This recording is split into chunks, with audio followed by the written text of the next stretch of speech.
This is a presentation of Fort Wayne High School Sports. 3, 2, 1. It's time for football. Going deep, over the top, and ball is tipped and caught in the end zone by Jalen White. Touchdown. And again, he'll curl it for the middle out to the right sideline. He's got the edge to the end zone. Touchdown. It's the Midwest Box Breaks High School Football Game of the Week on 1380 The Fan and 100.9 FM. Brought to you by our friends at Midwest Box Breaks, Hoopy Fieldhouse, and Pizza Hut. It's time for kickoff. The Fort Wayne High School Football Game of the Week starts now. Here's Brett Rump and Shannon Griffith. And greetings from Spooler Stadium at Northrop High School, where tonight the Bruins host the Carroll High School Chargers.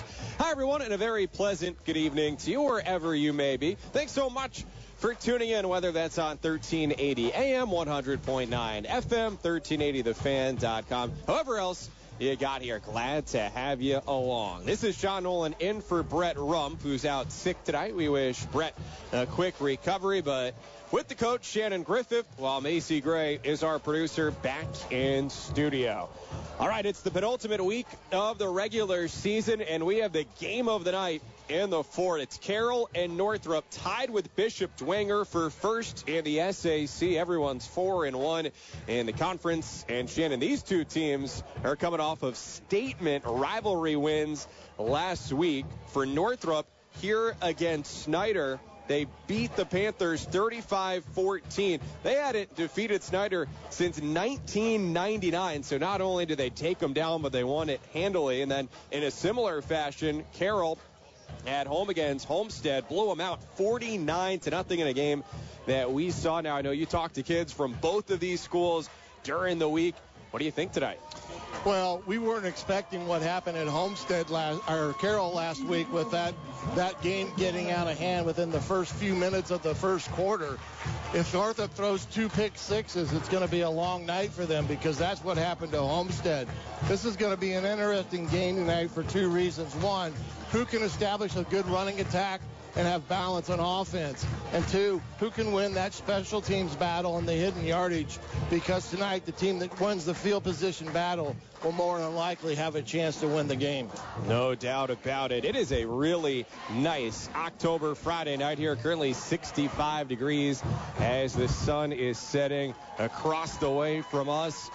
Carroll out on their sideline in their white jerseys with blue pants, their silver helmets, and then Northrop has just made its way onto its sideline down in front of us. All black look for them as far as the jerseys and the pants go, and orange helmets as we await the captains going out to the Bruins logo at midfield for the coin toss. So again, both these teams in a tie with Dwenger for first. The Saints tonight are playing Snyder, and as we go here this evening, we'll keep you up to date on everything happening in the SAC and around Northeast Indiana, as we've got live local coverage all the way up until 11 o'clock here on this Friday night. Both these teams 4-1 in the conference. Carroll 4-3 overall. Northrop 6-1. Chargers led by Doug Dinan now in his 16th year there, while Quentin Bowen in his 4th year at Northrop really has just taken this program now to a level where they haven't been in a while. Yeah, he's done a good job of, building the foundation here. He got to the point that this year this team has all kind of come together. He's got some 2 big-time wide receivers that have one going to Ohio State, and the other one has other P4 offers and only a sophomore. So, he's benefited by some of the kids that have stayed in the program, weathered the storm to get where they're at tonight, actually playing for a meaningful game in October. Yeah, and that's Quay Guilford, the 6'4". He's got 8 touchdowns already this season, so certainly a name to keep an ear out for tonight. And meanwhile, Maddox Weil, 5'10" sophomore. He was a guest on Upon Further Review with you and Duke during the week, and he's already got offers from the likes of IU and Michigan and Penn State, Miami, a bunch of MAC schools as well, and he has 5 touchdown catches this season himself. Carroll won the toss and elected to receive and not deferring to the second half. So that's an interesting change-up from Coach Dyna's normal defer. He wants to see if he can get some points on the board quickly against this high-octane offense for Northrop, figuring that who can get into the end zone first may have the better chance of winning. Yeah, that is interesting. Well, this one has been all Carroll over the years. The Chargers winning 12 of 13 matchups in recent decades, including last year in sectional play.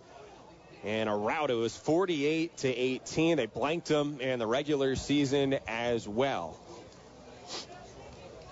As far as the computer ratings go, Carroll 18th overall in the state, top 10 at the 6A level, while Northrop just outside the top 50 in the state, 18th in 6A, but I think some people would feel like maybe they are underrated right now. Yeah, well, you know, when you have a team that hasn't been a traditional power, when you look at it from the 30,000-foot level, there's some unfamiliarity with a team like Northrop. So they do their proving on the field where it counts, and the algorithms and those that figure, you know what they say, can lie at times. So players out on the field now to kick things off here. Northrop and Carroll, it's Breast Cancer Awareness Night, so mixed in with the black and orange for the Northrop fans, pink as well. It's the cheerleaders on the track in pink uniforms tonight. Some players with pink gear as well. For the Bruins, Paisoon kicking it off with the left leg, boots it. It's received at the 10-yard line by the Chargers and out towards the 29 and wrapped up. Mason Baumann on the return for Carroll. No Jaden Van Pelt deep there, so that may give you an indication of him not being in the lineup. Yeah, we highlighted the top two receivers for Northrop a moment ago. Van Pelt, the name to know for Carroll. He had monster plays in the passing game in the first half last week, but on one spectacular catch just before halftime, wound up injured, lower body injury, spent the second half on crutches on the sideline last week, but that was perhaps precautionary due to how much they were up. He is out on the field here for this first down play, lined up wide left. And like you said, probably precautionary, not wanting to try to return kicks, but he looks like he's moving around pretty good. He is now motioning over towards the far right side of the field. Three receivers to the left for Gabe Freisinger, the up-and-coming junior QB for Carroll. Takes the first down snap, looking right towards Van Pelt. He slings it, but it's out of bounds, incomplete. So 15 seconds into this game. It'll be 2nd and 10 for Carroll at their own 29, going right to left. Well, they came out right out the bay, going empty backfield, throwing it. Got it back in the backfield now. Freisinger, the first-year starter, taken over after Jimmy Sullivan graduated and went to Iowa. On 2nd and 10, it's a handoff left side and nowhere to go for Jackson Rhodes. He's wrapped up for a loss. It'll be 3rd and long for Carroll. Elijah Collins got back in the backfield there. The linebacker did a nice job of reading the play. Got himself a TFL, and like you said, putting Carroll behind the sticks here on 3rd down. 3rd and 12 from their 27 here in the opening minute. Freisinger takes the shotgun snap, looking right. He's pressured and sacked. The Northrop defense has come to play, and the Chargers will have to punt. That was Cornelius Jackson, who just went right around the left tackle for the Chargers, and he had sack on his mind from the time he took off. One of the big questions coming into this game really would just be the mentality for Northrop. Would they be content, perhaps, with the big win last week here against Snyder? Would they be ready to prepare and get geared up for this one? And if the first 3 plays are any indication, they are good to go. Poor snap. It is handled, though, and Corbin Dempsey gets it off cleanly. It lands around the 32 and is down at the 34-yard line. It'll be solid field position for the Northrop offense. 10:22 on the first quarter clock. No score. Carroll and Northrop. Well, we almost had disaster there. We just talked about how special teams could be a big part in this ball game. Northrop gets the good field position here to start out. We'll see if they can capitalize here on their first drive. This game, a biggie in the standings with these teams tied with Dwenger for first in the SAC. Regular season will wrap up next week. So now it's David Callison and Northrop on 1st and 10. Dump pass on the right side. It is caught for a gain of a few across the 35-yard line. Hauled in by Kobe Reese, junior wide receiver. And out of the running game this year, I should say, he's got 4 touchdowns. And so it's Reese lined up behind Callison. The 5'11", 180-pound senior has completed about 60% of his passes this year. On 2nd and 7, he hands it off to Reese, running left, and he's stuffed. Not much happening there, and it'll be 3rd and longish. And there's a little extracurricular contact, pushing and shoving after the whistle. No flag coming out here, but gives you an indication again of the intensity here of this game. Yeah, no question. A little extracurricular there, never hurt anybody, but Northrop is going to have their hands full with this front 6 of Carroll. Very stout and very good. Northrop students in front of us on their feet in pink for this breast cancer awareness night game. Some Carroll students chest painted reading Chargers. For Northrop, it's 3rd and 6, about 3 minutes in from the 33. Snap rolling right, nothing there. Pass thrown incomplete as pressure came against Callison, and he had to get that one off early. Otherwise, he would have been sacked. And once again, extra contact well after the play was dead, and Carroll just got lucky there because Liam Keys, in the NFL, it's probably a flag the way that they can be so penal these days. You know, Austin Roars just made a great play, and like you said, maybe they got away with one there, and the officials better get it under control, because if they don't, this could get out of hand real quick. 8:58 remaining in the first quarter, scoreless. Carroll at Northrop, and the Bruins now in a punting situation, and a flag delay a game against Northrop. So set to punt from the 33 now, back it up 5 yards. Well, they didn't have their young man that was supposed to be out there, and that's inexcusable this far in the season. You got to be on top of things so that you're ready to go at a moment's notice. That's not something that you want to have to do here by Mr. Jackson. He needs to make sure he's on the field. Flag comes out as the ball is snapped. It's punted left to right. Fair catch by Van Pelt at his own 37. What did you see there around the snap? Well, I'm not quite sure. Maybe Northrop didn't have enough bodies on the line of scrimmage, so they may get called for an illegal formation. But we'll have to find out here. Yeah, the procedure penalty against the Bruins. Now, I think they do have the option of assigning it to the end of the kick, but I'm not positive on that. They may have to just choose one or the other. It looks like Carroll's going to take it right there at the 38-yard line. With 8:51 to go here in the opening quarter, no score. Both teams going 3 and out on their opening drives.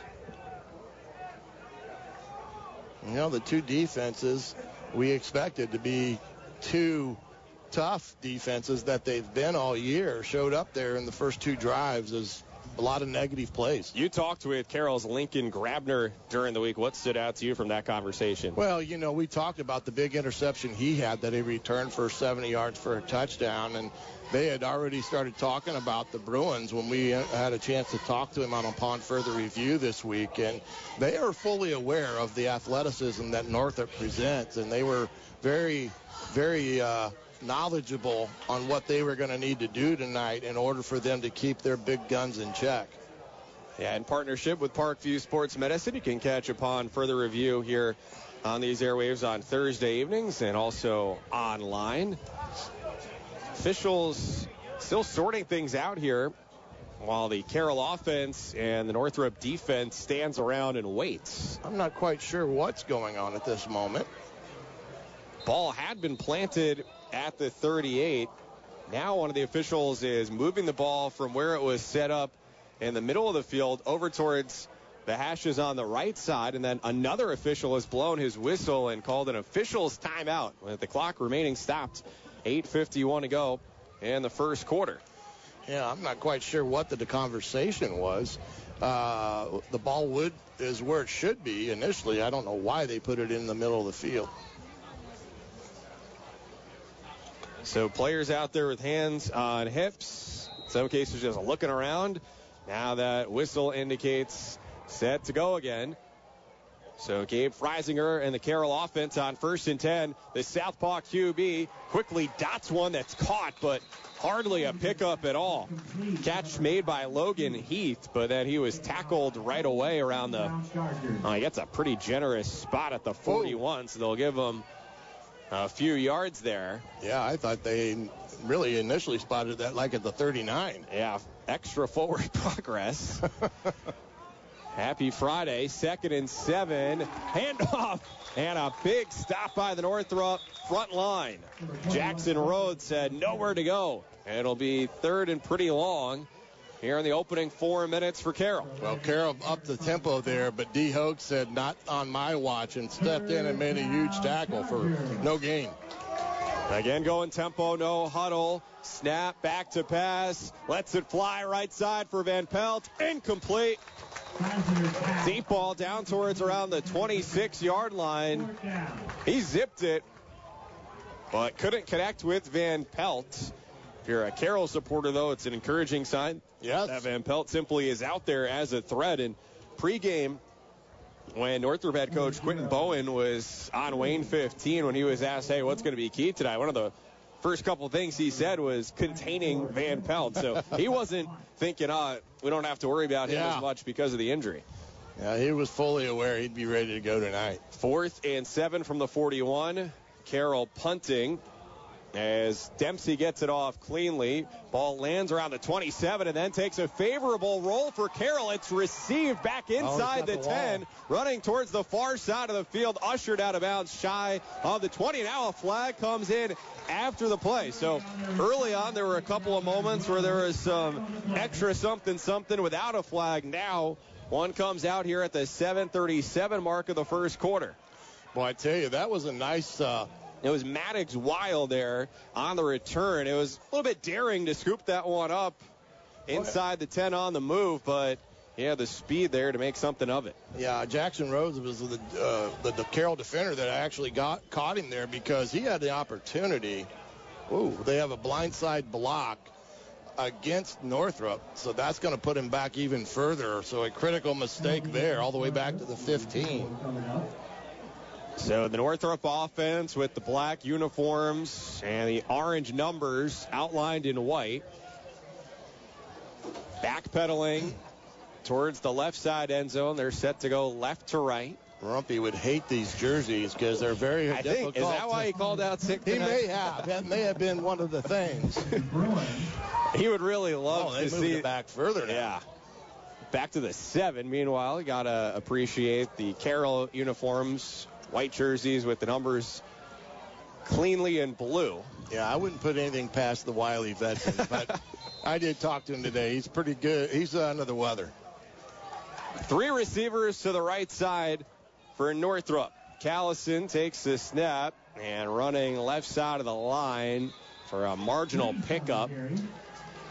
Reese there not getting much. It'll be 2nd and long with 7:23 to go.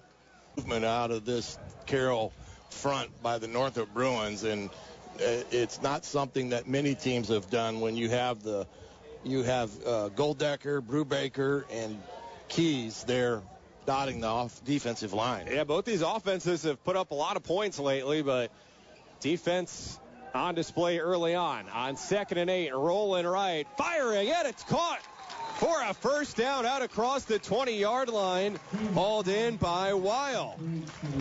What a great decision there by Callison on the half roll. He gave his wide receivers opportunity to run their routes, and when he finally got the decision, he was able to throw it over the corner's head in between the safety, and that was a great ball on the boundary for the first down.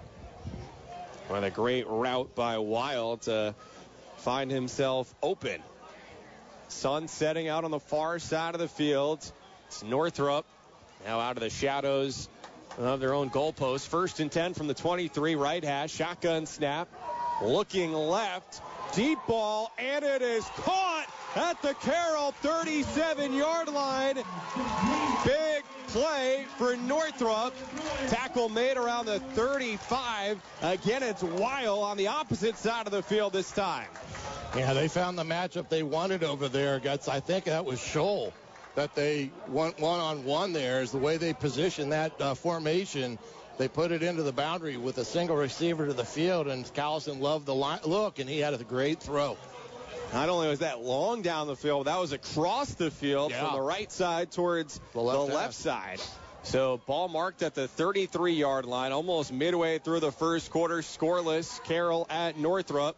Bruins driving. 3 receivers right. Quick pass to the right. Caught by Jackson Robinson towards the numbers, and right around the 3 of 30, spun backwards. Ball spotted at the 30. So it'll be 2nd and 7 with 6:13 to go first quarter. Well, when you got Quay and Wall, these two guys are definitely deep threats in their athleticism. Now you look in this type of area on the field at the opposing 30-yard line. This is where Quay becomes dangerous. The Ohio State commit. 2nd and 7. Shotgun snap. Looking left. Tossing it deep towards the end zone, and it is dropped incomplete. Man-to-man coverage near the far side pylon. Lincoln Grabner defending as... Well, that was Quay. That was Guilford at 6'4". Couldn't quite handle it. Not a bad pass, though. No, not a bad pass. They put trips to the field. Quay was the outside receiver, but I'm surprised they just didn't put him into the boundary there for a shorter one-on-one matchup. That was a tough throw to make from the right hash all the way to the left. Basically numbers there, and a little bit short, and Quay really didn't have a chance to get up and get after it. Scholl made a nice tip. Callison looks to his left wrist for the play call here. 3rd and 7 from the 30, and it's a handoff right side for a gain of a handful, but it'll be 4th down, and we'll see the offense stays out here for the Bruins with 5:30 to go in the first quarter. Yeah, I got a feeling they thought they were going to go for 2 and made this one a little bit more manageable because now you've got it on a 4th and 3, so it opens a lot of opportunities. Too long for a field goal. 4th and 3 from the 26. 5:12 to go first quarter. Northrop left to right. 2 receivers left, 1 right. Shotgun snap. It's another handoff. And it's a turnover on downs. The Carroll defense makes the stop. Handing it off. But nowhere to go for Damian Hogue.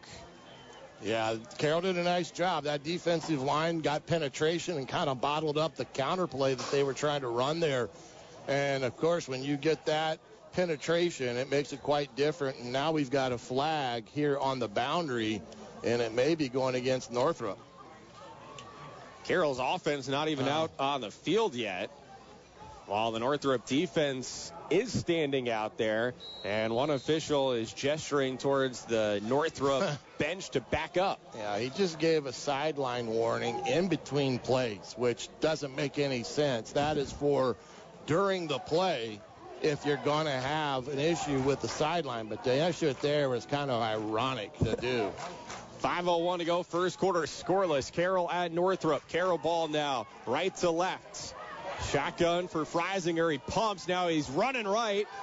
towards the first down marker as he barrels over a defender and goes out of bounds at the 37. The Carroll sideline loves the toughness of the junior quarterback who just lowered the shoulder on an oncoming tackler.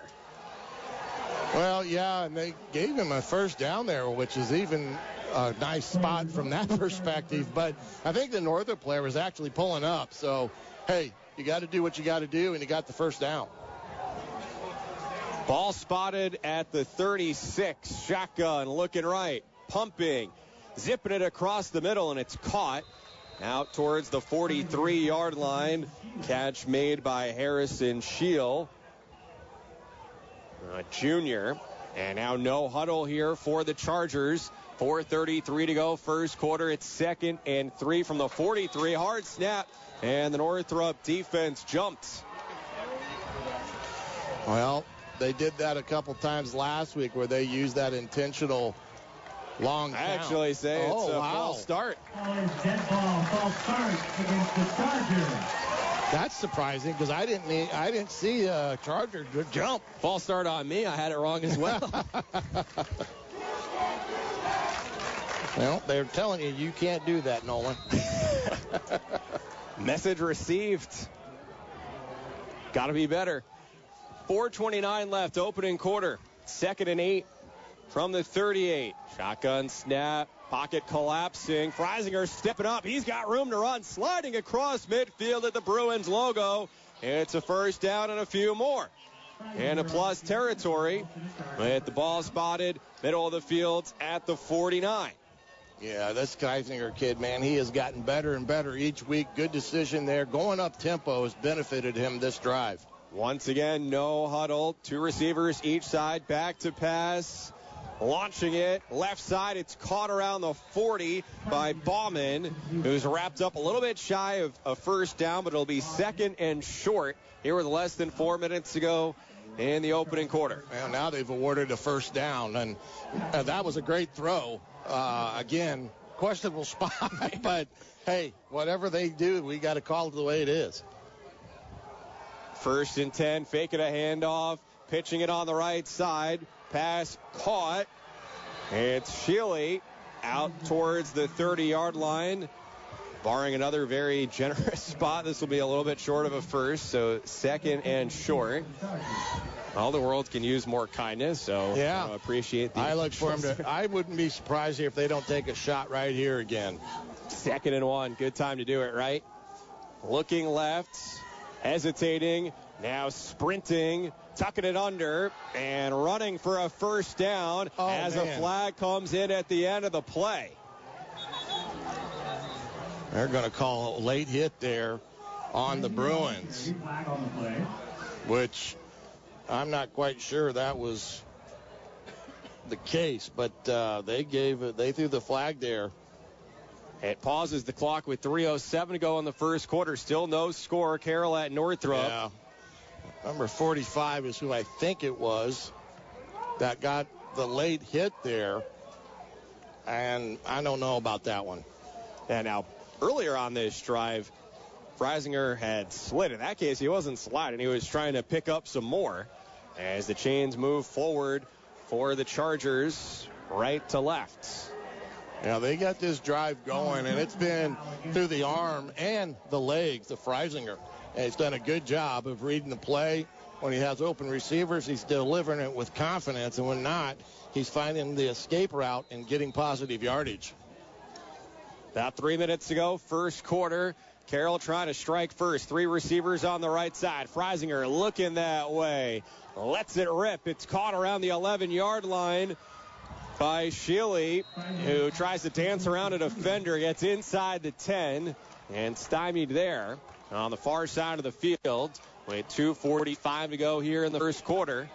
It'll be 2nd and medium for the Chargers, called 2nd and 5. Yeah, Carroll's offensive line doing a better job protecting, giving Freisinger time to make a decision there as he had a chance to check it down there.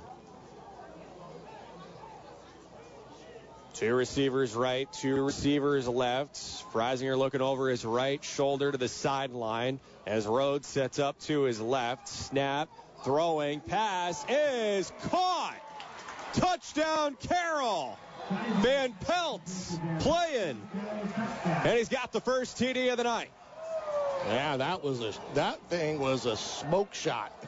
He lasered that throw in between the defensive back's arm. That had some velocity on it. You're exactly right. That ball was pickable right there. Yeah, I thought it was. But the fastball found its target, and it's 6-0 Carroll with 2:12 to go in the first quarter.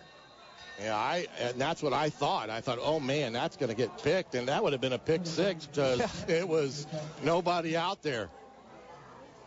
Corbin Dempsey, extra point. It's good. And it's 7-0 Carroll leading Northrop. And it's our Midwest Box Breaks Game of the Week on 1380 The Fan and 100.9 FM. Your score at the Hi, this is Pat Shank from Pella Windows and Doors. For more than 50 years, we've been right here in Fort Wayne, serving our neighbors with the same commitment we bring to supporting our local teams. When it comes to your home, experience matters. That's why families across northern Indiana trust us to protect what matters most. We're not just your local window professionals. We're dedicated to excellence in every installation. From energy-efficient windows to beautiful entry doors, Pella Windows and Doors, locally owned, community proud. Find us at PellaFortWayne.com or visit us at our showroom in Glenbrook Commons. We return to the action on the Midwest Box Breaks High School Football Game of the Week on 1380 The Fan and 100.9 FM. Hey, thanks so much for hanging out with us here on this Friday night with the coach Shannon Griffith. John Nolan in for Brett Rump. Hope Brett feels better soon. Out sick tonight. Intense matchup here. Battle for first in the SAC. Carroll at Northrop. Offenses were coming up empty early on, but Carroll just put up 7 with 2:12 to go in the first quarter. And now we'll see how Northrop can respond. Dempsey has it teed up at the 40 on the right side. Kicks it with the right foot. End over end. It's received just in front of the end zone as Northrop running towards the near right sideline. D. Hogue out towards the 40. Flag in at the end of the play after a nice return by Hogue. Man, I don't know what they called there because I didn't see any type of hold or push in the back is usually what you see on these type of plays. But going back to that last Carroll drive, 8 plays, 74 yards, and it was all through Freisinger's arm and legs. Dual threat. Face mask on Carroll, so the field position will be even better now for the Bruins. Yeah, I didn't see anything that would warrant, like I said, a push in the back or block below the waist, so that would make sense in that. And I believe it was it's a 15-yard face mask, which that's huge. That's going to put the ball into Carroll territory. Official marching it down to the 45-yard line on the Carroll side, right hash. Here at Twilight, northwest side of town. 2 receivers left, 2 right. David Callison and the gun man to his right gets the snap. Back to pass, pressured and sacked. Going down at the 47. Liam Keys in on the play for Carroll. Yeah, he's got to find a way to get out of there quicker or get rid of the football as that pocket collapsed around him. One thing that the Bruins can't do is now get into a situation where they're going to get out of their game plan. They got to still try to establish the run game and do things that they've been doing because they've had success moving the ball up to date. No doubt. Keys, the left end, lines up again now. 2nd and 12. Another passing play for the Bruins. Running to the left, thrown across his body out of bounds. Thrown it away to the Carroll sideline. And so now for Callison and company, it'll be 3rd and 12 from the Carroll 47 with a $1:13 to go in the first quarter. Now, that was a good decision. He didn't like what he saw, so he got rid of it to line up the play this 3rd down, but it is 3rd and long.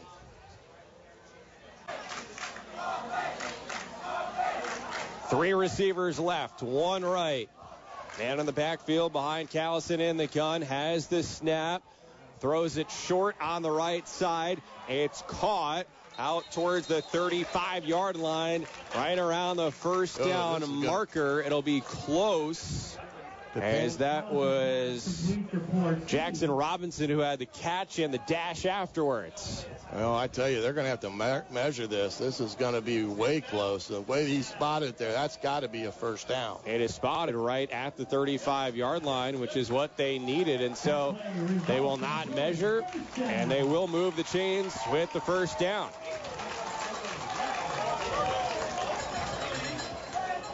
A clutch pickup for Northrop on that 3rd and 12. So now 1:05 left in this first quarter. And it's Northrop and the all-black jerseys and pants with the orange helmets. Now 1st and 10 from the 35.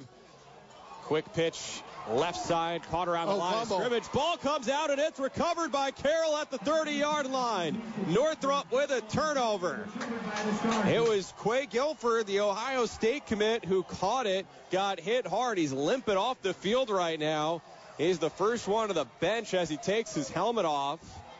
So right now, multiple things to be concerned about for Northrop. They're down 7-0 and just turned it over. And every bit as serious for them right now. Their star wide receiver dinged up. Yeah, I didn't see what may or may not have caused that reaction from an injury standpoint. It just looked like he got a helmet on the ball, and it just kind of popped out. Yeah, athletic trainer over to evaluate Guilford on the bench while the Carroll offense now returns up 7-0 with 56 seconds left in the opening stanza. Let's see if they stick with putting the ball in hands of Freisinger here. Bruins showing a kind of a too deep look. This is a good run look, but we'll see.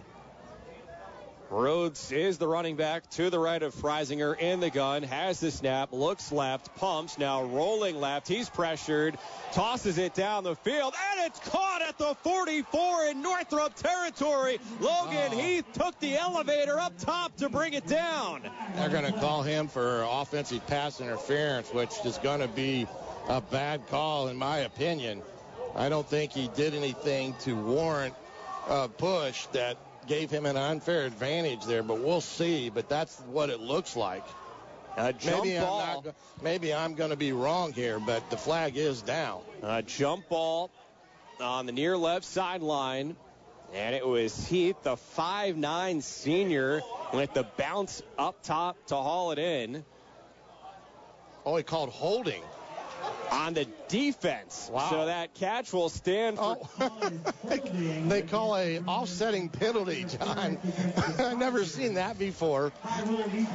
Pass interference on offense, which is Carroll, but called the Bruins for holding as well. So a do-over on that play. So take the catch off the board after all with 47 seconds left in the first quarter. I've never seen that type of call in all my years, and I've been in this for 29 some odd years. So. Yeah, I'm going to defer to your expertise here. Man, oh man, I thought he was initially going to call the wide receiver for a push, but man, oh man. Well, you're half right. So now another 1st and 10. Pass on the left side, caught cleanly out towards the 39-yard line. Solid pickup for Carroll. It was Mason Bauman bringing it in, and they'll actually give him the first down just past the 40. Marked all the way up to the 43. Okay. Well, 38 seconds to go in the first quarter. Two receivers each way. Looks like some movement before the snap. No flag, though, as Freisinger gets dropped for a sack. There's a flag in the backfield with 32 seconds on the first quarter clock. Now, you know what that means. That usually means a hold. Yeah, well, credit the Northrop defense. Despite the holding, they still wind up with a sack. Yeah, then it'll be interesting to see whether they decline it to go to second down because of the sack. And it looks like that's what Coach Bowen is signaling. He's going to go ahead and decline this penalty and force a second and very long here with 32 seconds, as you said. It's Carroll at Northrop. Chargers on the road ahead 7-0. About a half minute to go first quarter. As a reminder, these teams right now tied for first in the SAC. with only 1 week to go after this. They're both 4-1 in conference play, same as Bishop Dwenger, as the Saints are at home tonight against Snyder. And there's no big fan tonight of Carroll than the Bishop Dwenger Saints, since they hold the tiebreaker. 2nd and 15. Pass to the right side. Incomplete. It was intended for Van Pelton, and a super late flag comes out. I think Coach Dyna got that call. That flag came out with tomorrow's paper. Well, I got a feeling that Coach Dynan got the word in that was a helpful pass interference call, and that's what they call. On the defense, with 26 seconds left in the first quarter. I thought that was a pretty good play by the Northrop kid. Yeah, and that was Anthony Harris, the defensive back in coverage, with the top receiver for Carroll. Oh, yeah, I'm just filling in for Brett here tonight, but it feels like more flags than usual. Well, yeah, it seems that way after we had a pretty clean game a week ago at Homestead versus Carroll. And for the most part, all the games that we've had this year has been relatively clean with very few penalties. And tonight, it seems like we're going to make up for those 6 weeks that we had very little. I'm the problem. It's me. Yeah, it's your fault. Well, you're going to find that in the two teams that are very aggressive in this type of thing. But here's a now 2nd and short now. 2nd and 1, so under center, and a handoff to Asher Wagner, wheeling ahead for a couple and enough for a first down on the Northrop side of the field. 21 seconds to go in the period. We'll see whether or not Carroll will run another play, as there's still 30 seconds on the play clock. What would you do here? Well, he's going to take another play. He just feels like he's got the hot hand with Feisinger. Man in motion, left to right. They do run a play, and it's a reverse play, trick play. Van Pelt has it with a burst, breaks through a hole on the left side, and he is gone. Wow. Touchdown, Carroll. With 2 seconds to go in the first quarter, the Chargers now in control, up 13-0. Trickeration for the Chargers. That took a long time, because at the end of that, Northrop Bruin actually had his arms around Freisinger, who was able to pitch it back to Van Pelt. And although that registers as a 46-yard touchdown run, that pitch was made back almost near the 50-yard line. And man, oh man, did that kid take a burst of speed, and he was out the gate. Like a rocket. Flames behind him. Corbin Dempsey with the extra point. It's true. And it's 14-0 Carroll at Northrop on our Midwest Box Breaks Game of the Week on 1380 The Fan and 100.9 FM. Do you remember the good old days as a kid when you were sitting at home, eagerly tearing open a pack of sports trading cards? Oh, the anticipation builds as you uncover rare rookie cards, autographed gems, and limited edition memorabilia. Well, not much has changed. Card collecting and trading is just as exciting as ever. Experience the thrill of opening a treasure trove of sports trading cards at Midwest Box Breaks, your ultimate destination for all things card-related. And Midwest Box Breaks is based right here in Fort Wayne. Midwest Box Breaks. Value the customer. Respect the hobby. Midwest Box Breaks. Now back to the Midwest Box Breaks High School Football Game of the Week on 1380 The Fan and 100.9 FM. 14-0 Carroll leading at Northrop. The Chargers going into the bag right there. And the playbook. Take us through the execution on that reverse to Van Pelt. Well, they did a motion putting, I think it was Shaw in the backfield, and he faked to him, and then he faked to the other running back that was there as well.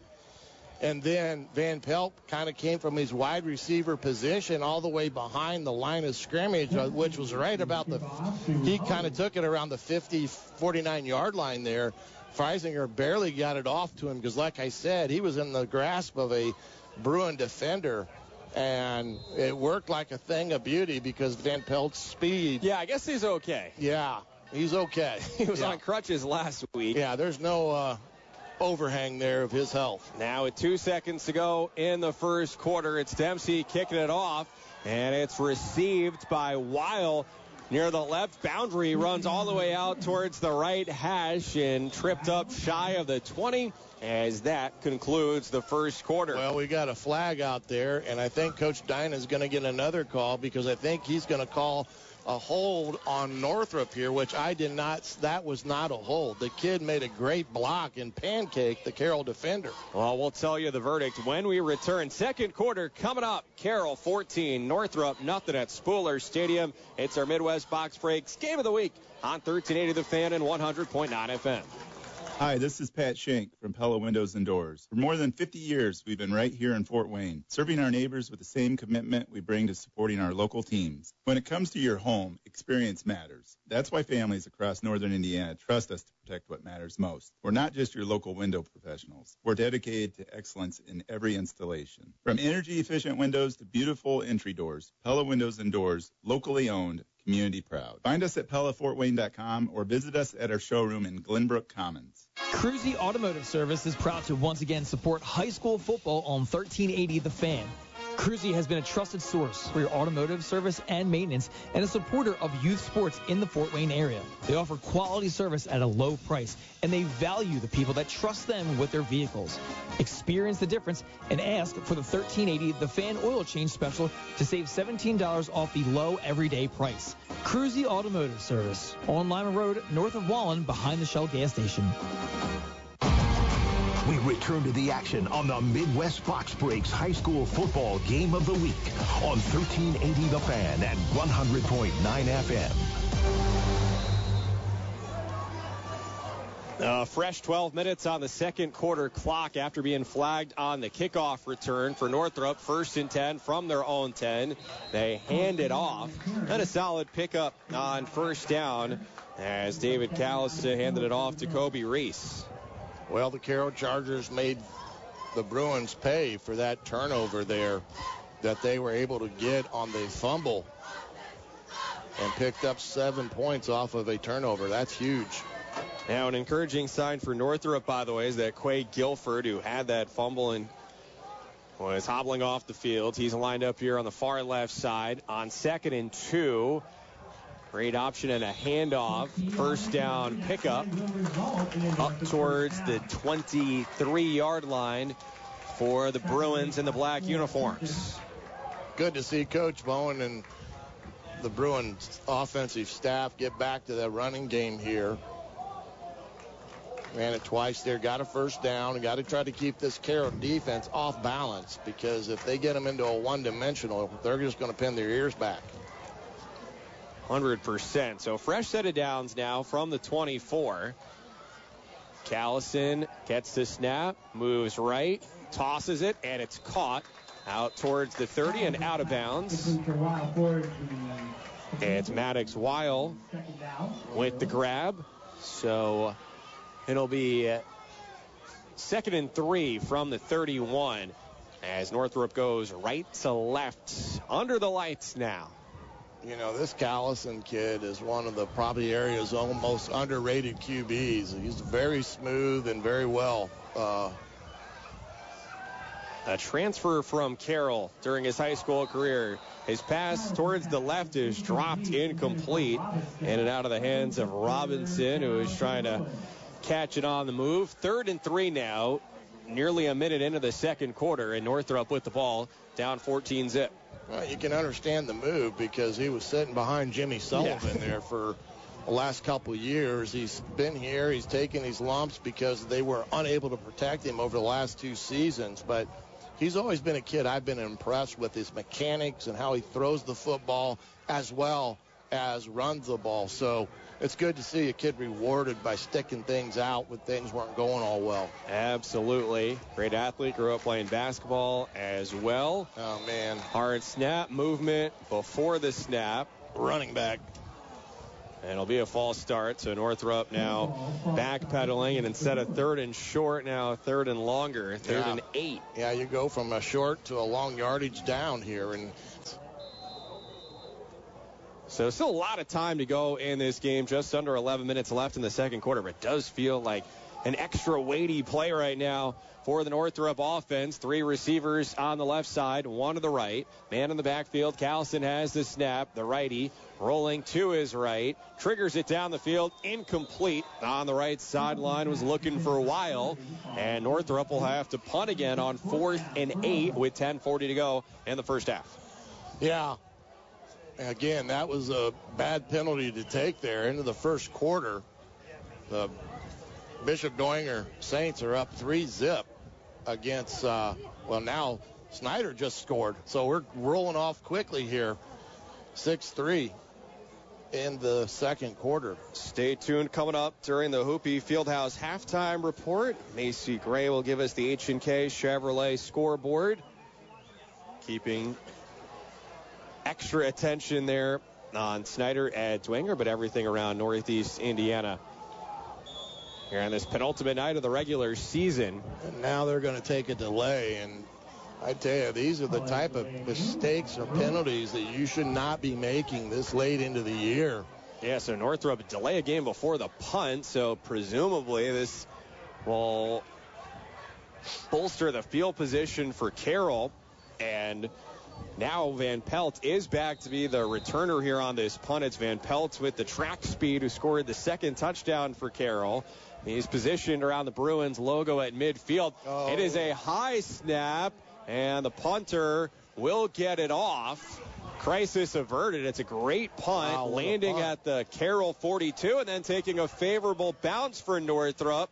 It'll roll down to the 32-yard line. That snap went over the head of the punter towards the end zone.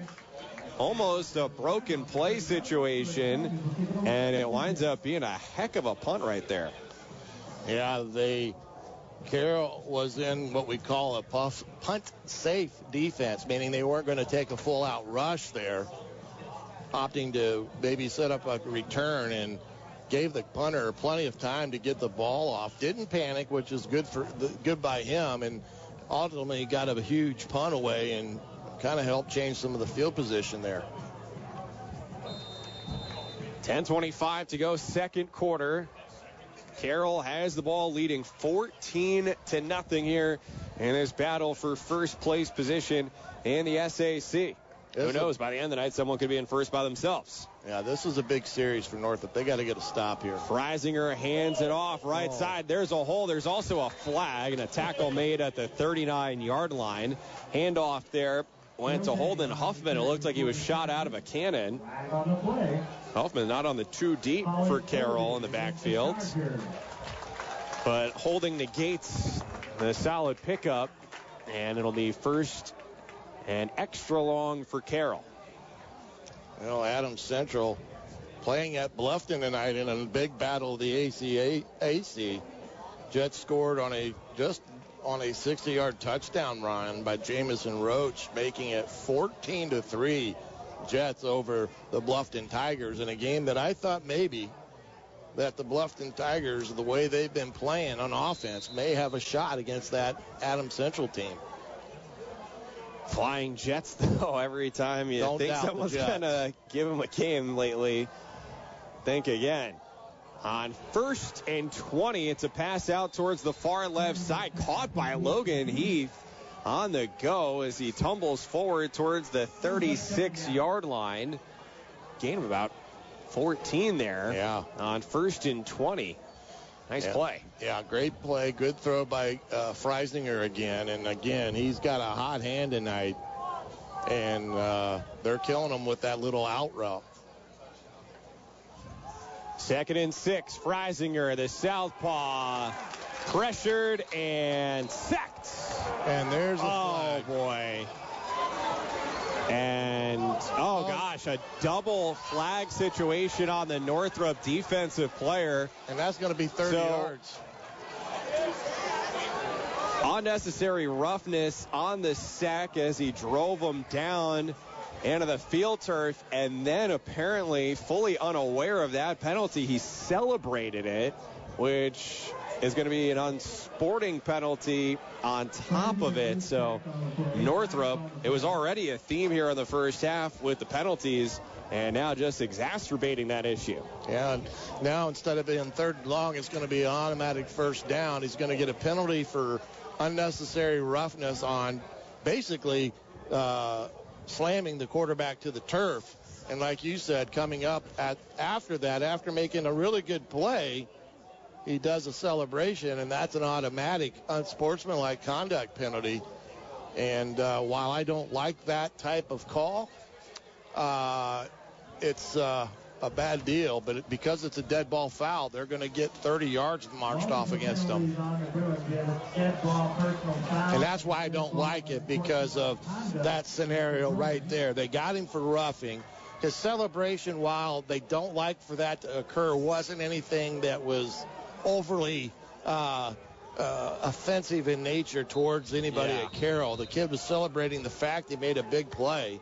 But in this time and age of high school football, they just don't like that to see that, and now it's a 30-yard penalty. I mean, we're a couple hours away from Indy, which is these days the WWE capital of the country. I thought we had a Friday Night Raw situation there, as now a timeout has been called with 9:32 to go in the second quarter. Timeout called by Northrop. We'll step aside as well. Carroll, the ball, and up 14-0 here in our Midwest Box Breaks Game of the Week. 13-8 to the Fan, 100.9 FM. Planning your company gathering or holiday party? Now's the time to reserve your date at Back 40 Junction in Decatur. Our spaces fill up fast, and for good reason. Treat your team or loved one to a feast for all of your senses. Juicy prime rib, crispy chicken wings, pot roast, brisket, fresh mashed potatoes, yeast rolls, soups, salads, and don't forget the Wix pies and decadent dessert bar. Whether it's for coworkers, friends, or family, the Back 40 Junction makes every celebration unforgettable. Make your reservation today before your perfect date is gone. Visit us online now. Back 40 Junction in Decatur. We return to the action on the Midwest Box Breaks High School Football Game of the Week on 1380 The Fan and 100.9 FM. Macy Gray, our producer, back in studio with the coach, Shannon Griffith, John Nolan, and for Brett Rump tonight. Thanks so much for being with us here. If you're on the roads, drive safe. Update from DeWanger. The Saints have come back and scored, answering the Snyder score. Now up 10-6 there in the second quarter with about 5 minutes left. Thanks to our correspondent, Brett Rump, remotely navigating us through the H&K Chevrolet scoreboard. I thought he's supposed to be resting. First and 10 for Carroll. Incomplete pass as Freisinger hummed one to the far left sideline. Would have been a first down, but off balance. Grayson Esquera, or check that. I think that was Bauman couldn't hang on there. Yeah, it was, again, a nice throw by Freisinger. It was on the money. He had a chance to catch it, and this kid's been hot this first half. Yeah, a lot of talk about fastball velocity with the big league playoffs going on right now. That's Freisinger. We've got a flag in as Freisinger takes off and runs on a draw as a first down. We'll see whether or not it's holding, though. Yeah, I got a feeling that's what they're going to call here. And again, Freisinger, again, doing the right thing there, finding an escape route, getting upfield on the pass play, and unfortunately, they're going to get a hold here that's going to set him back. 9:20 left, second quarter. Carroll 14, Northrop nothing. Here in a flag-filled first half. Carroll's gone to basically just throwing the football, riding the hot hand of Freisinger. They've really not really attempted a run here much part of the latter part of the first quarter now into the second quarter, but can you blame him with the hot hand that Freisinger's had? But then they caught Northrop off guard with the reverse run. Yeah, they got him there, but I tell you, he's dropping some dimes tonight. Two receivers each way. Freisinger, another passing situation. Steps up. He's got room to run. Angling right into Northrop territory. Out of bounds at the 41. So shy of a first down, but going from 2nd and 20 now to 3rd and short. Well, Northrop brought the blitz that time, and if you don't have somebody accounted for the quarterback, he's the unforgotten soul when you blitz, and that's what happened. He got an escape route and got a big play out of it. Ball marked at the 42 right hash, 3rd and 4, 9:11 to go, second quarter. Freisinger Steps away from the center, leans towards the far sideline where his coaches shout instructions. 3 down linemen for Northrop. A linebacker stepping up, threatening, and Carroll will call a timeout. 9:10 to go, second quarter. Timeout here before a 3rd and 4. We'll keep things here as Carroll driving and trying to add on to the lead and really take full control of this game. Yeah, they got to find a way to get a stop here or just allow a field goal, because if they go down 21-0 against this Carroll team, it's going to be a tough uphill climb, because that all about puts the ball into the hands of Dave Callison to throw it, trying to get them back in it. And again, they've got some talented kids out on the perimeter that they've got to find ways to get them the ball in space. And that's going to be the critical component here, is how do we get the targets to Wall and Quay. Because right now, after the first couple of plays there in the first quarter, it's been awful quiet after that fumble by Quay on that pass route that ultimately led to a 7-point score by the Chargers. Yeah, Northrop, they've got the weapons, but no one's going to be at their best when they're predictable. 3rd and 4, fake a handoff. Pass on the far left side for a first down for Carroll. Freisinger with the play action to Eli Newhouser as the junior makes the catch up towards the 35-yard line. Move the chains for the Chargers. Again, nice throw there by Freisinger. He is in complete control. Fakes the handoff. Taking it himself. Flag around the line of scrimmage as Freisinger goes out of bounds on the far side towards the Carroll sideline. 8:52 to go in the second quarter. It's 14-0 Chargers, and this appears to probably be holding. Well, they ran a quarterback run there, and again, Jackson was in the backfield quickly, but there, like you said, there's a hold. So that will negate the gain.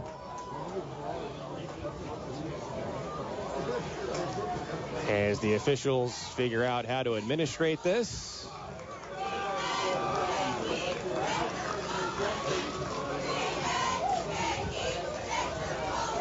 The penalty is signaled twice, and it'll be holding of the 10-yard variety. Ball spotted now for Carroll at the Northrop 45 left hash. Bruins defense needs a stop. Their fans making noise. 1st and 20. Dump pass on the right side. Caught for a gain of about 5 by Harrison Shealy. Another update there from Adams Central versus Bluffton. The Jets have scored again. Jamison Roach with another touchdown. And now a 20-3 lead for the Adams Central Jets in the second quarter. 2nd and 15. Freisinger rolling left.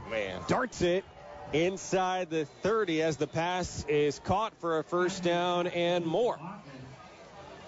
Take it back, just shy of a first down as the marker for a first down took a spill out of view with 8:15 to go in the second quarter. Tell you, during media days, the first question I asked Doug Dyna is he okay that he doesn't have Jimmy Sullivan for another year, because he had him for 3. He says, yeah, we got it covered. And I thought, wow, he was correct. On 3rd and 3, it's a handoff left side, and Asher Wagoner turning forward has a Chargers first down. Needed 3 and got just about that as the ball's up to the 24-yard line. I'll say it's first down there, guys. You better move the... Yeah, the chain gang was a little bit slow, as now, unfortunately, a Northrop player is down injured around the 23-yard line, holding his leg. 7:55 to go, second quarter. It's Carroll 14, first in the SAC at 4-1. It's been a frustrating half for the home Bruins. Yeah, and this individual went down as if he was crapping there. He's now walking off on his own power. I hope that wasn't the old stall to keep Carroll from continue to rolling strong there. But, yeah, Carroll right now has been good from A to Z with their offense. I mean, it's hard to pick on anything that they've done wrong other than the fact they've had a couple penalties that's cost them. But they've come right back and found ways to get first downs, and usually that's through the hand of Gabe Freisinger, who has been hot this first half. Sure has. Northrop's only lost this year, remember, in overtime at Homestead. They've won 3 in a row since, including here against Snyder last week. On 1st and 10 from the 24, post pattern incomplete.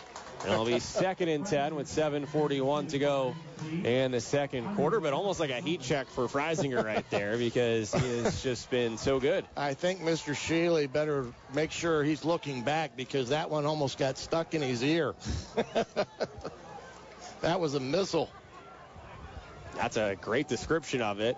Hard count, pre-snap movement. Again, that's the second time tonight for that young man. On the defensive side there for Northrop. So right now, a couple of things are true.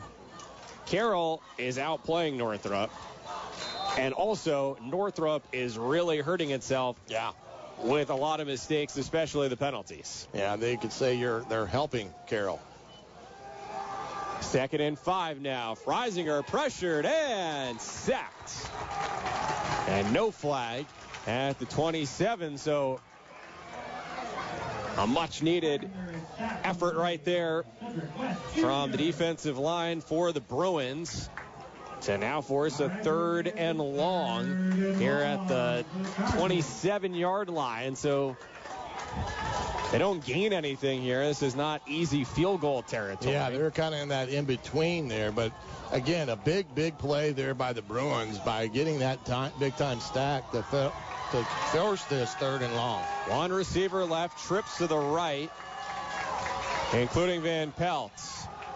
Fake the handoff, pumping, rolling right, thrown across his body. Oh, what a throw. Bobbled incomplete near the pylon. It was in and out of the arms of Harrison Shealy.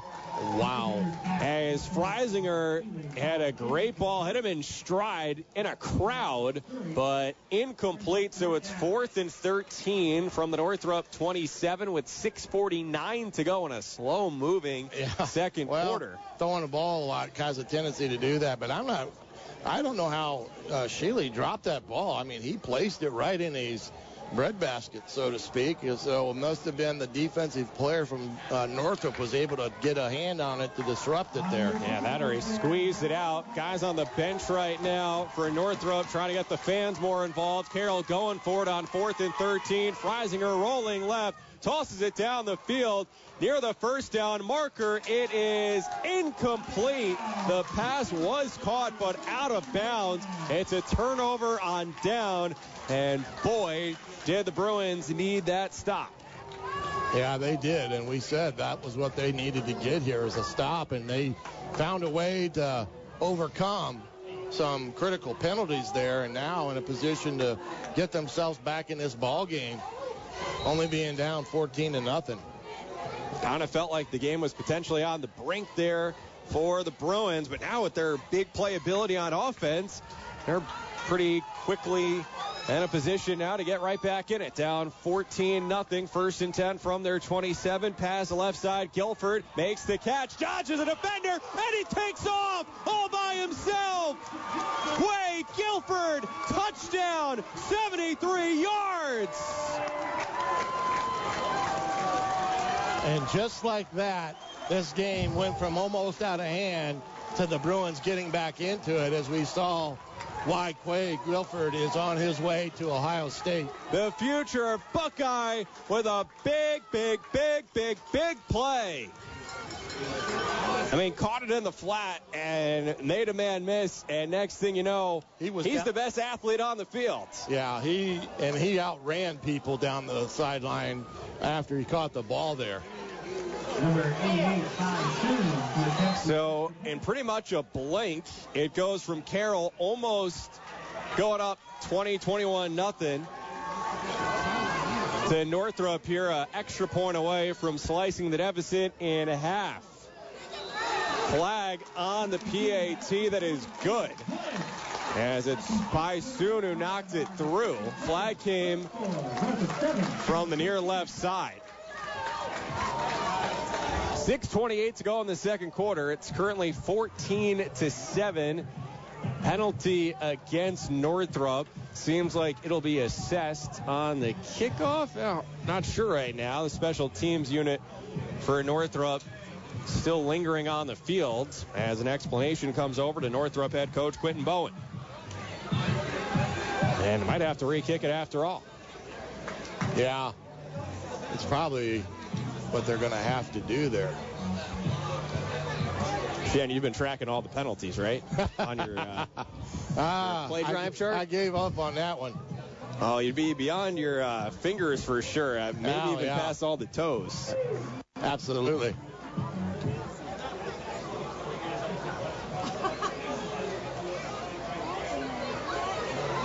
Ten-yard penalty.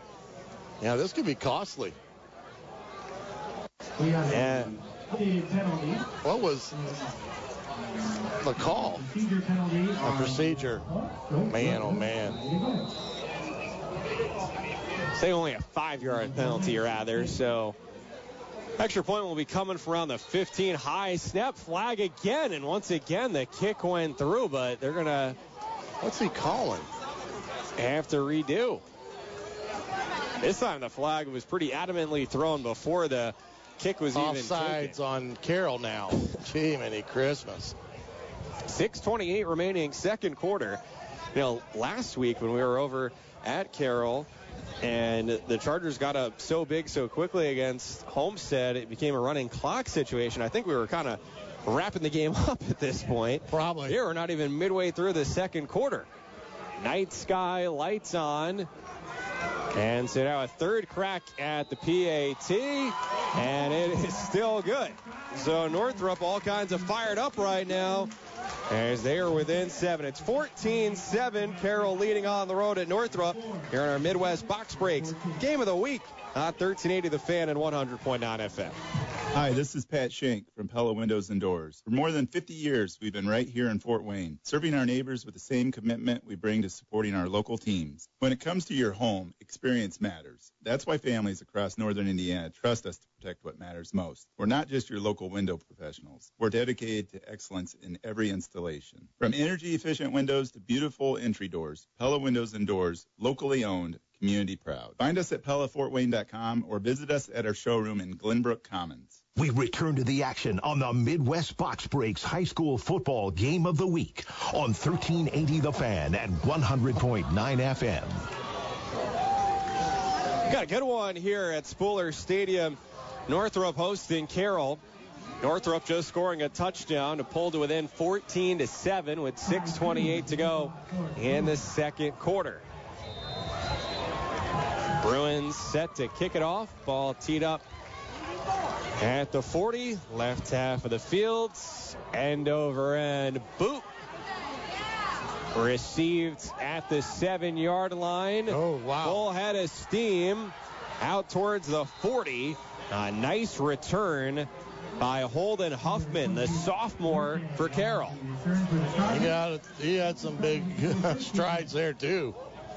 Got some speed out here on the field. I think Coach Bowen is wanting a potential block below the waist that he did not get. This field turf plays a little faster than when you were out here on grass and dirt, right? Well, this would have been dirt back in my day by this time of season.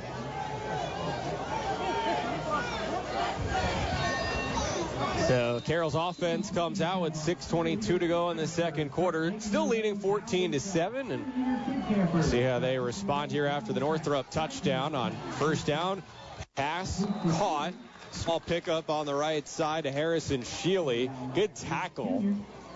Textbook. Low hit. Ball spotted at the 44. As again, guys who aren't in the game for Northrop turn around and get the crowd more engaged here on this breast cancer awareness night. Bruins fans were in black, orange, and pink. 2nd and 6, rolling right. Pass incomplete. It was almost intercepted and would have assuredly been a pick 6 if the defensive back had managed to hang on. Well, I tell you, that could have been offensive pass interference, the way he kind of grabbed at him there, and he needed to, because like you said, had that ball landed in his hands, it was over.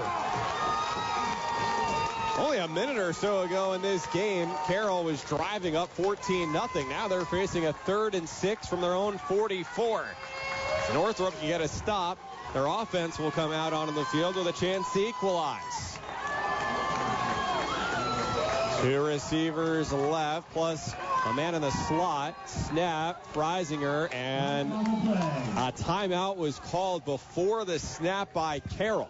So before 3rd and 6, Carroll calls a timeout. Kind of feel that they must feel like this is a big play here with only 5:46 left in the first half to make sure they try to get this first down and keep Northrop off the field. Yeah, this is fun. This is not a championship game, not necessarily a semifinal game formally, but sort of has that feel to it. When you look at it, though, I mean, from Northrop's perspective, a win tonight, of course, they will need to win next week, but a win tonight pretty self-assuredly puts them in the driver's seat for the Summit Athletic Conference Championship, because they beat DeWanger. So they would have the tiebreaker if those two would happen to tie. And that's why DeWanger is a big fan of the Carroll Chargers tonight, because the flip side of that would be if Carroll would win tonight, that would knock Northrop out of contention. But those two teams played, and DeWanger beat Carroll, therefore having that. Yeah, that was the week 4 field goal fest that DeWanger won 9-6. Great atmosphere at Spooler Stadium. It's 3rd and 6 for Carroll at their own 44. Ball spotted right hash. Trips left, man right, snap, back to pass. Deep ball across the middle. It is caught. A first down and then some. On 3rd and 6, Freisinger finds Logan Heath all the way down to the Northrop 10-yard line. They get inside the 10. And so that silences the Spooler Stadium faithful. Yeah, again, you can't not stay in coverage, as he went right down the center of the field, and the 2 safeties were not anywhere to be found. And another great throw by Freisinger. And Logan Heath, the 5'9" senior receiver. Yeah, they're making him come out for some reason. There must be he must have his knee banged up where blood is present, and that automatically puts you out when they see it. Standing on the sideline, seemingly ready to come in for the next play, should there be one. But it's 1st and goal from the 8 with 5:20 to go in the second quarter. Carroll trying to add to a 14-7 lead on the road. Play clock at 10 as Freisinger looks to the sideline for the signal. 3 receivers left, 1 right, man in the backfield, snap. Freisinger pressured and sacked. 3 defenders in the black uniforms with the orange helmets broke through, and Freisinger was swallowed up. Even with his mobility, nothing to make happen there. Yeah, good job that time of the Northrop Bruin front, collapsing the pocket, staying in their rush lanes, and getting to Freisinger and getting the big sack there, because now that makes it 2nd and 14 as it was 1st and goal. 2nd and goal from the 14. Freisinger gets the snap, looking left, zips it, caught by Van Pelt towards the 10. So it'll be 3rd and goal and long with 4:10 to go in the second quarter. Yeah, that's that little outlaw that they've had all night long. And Northrop has been willing to give that play up, being able to drive up on it and get a tackle. Officially 3rd and goal from the 11. 4:10 to go, second quarter. Carroll on the road up 14-7. Trying to tack on. Van Pelt in motion, right to left. And Carroll calls another timeout. That's their last one in this first half.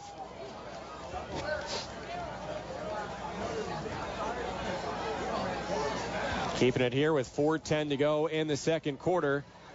Carroll up 14-7. Oh, Coach, what would you draw up here? Well, the one thing he doesn't want to do is get out of field goal range. So you got to be careful there. And I don't think in that respect, but I'm going to put it in Freisinger's hand the way he's played here this first half and give him an opportunity to find an open receiver. Hard thing with this one is it's on the left hash, and he's a left-handed quarterback, so rolling the pocket here to the right would be a little difficult for him just because of being a left-handed quarterback. So I wouldn't be surprised to see a drop-back pass here where he's working the sideline with either Van Pelt or Bauman, and then if it's not there, he may have a way to get some of the scramble. The biggest thing is do not take a sack here. If it's not there, throw it away, because you want to preserve as good of opportunity for 3 points. Indeed. So Carroll was up 14-0. Northrop scored on its last offensive possession. Carroll attempting to respond.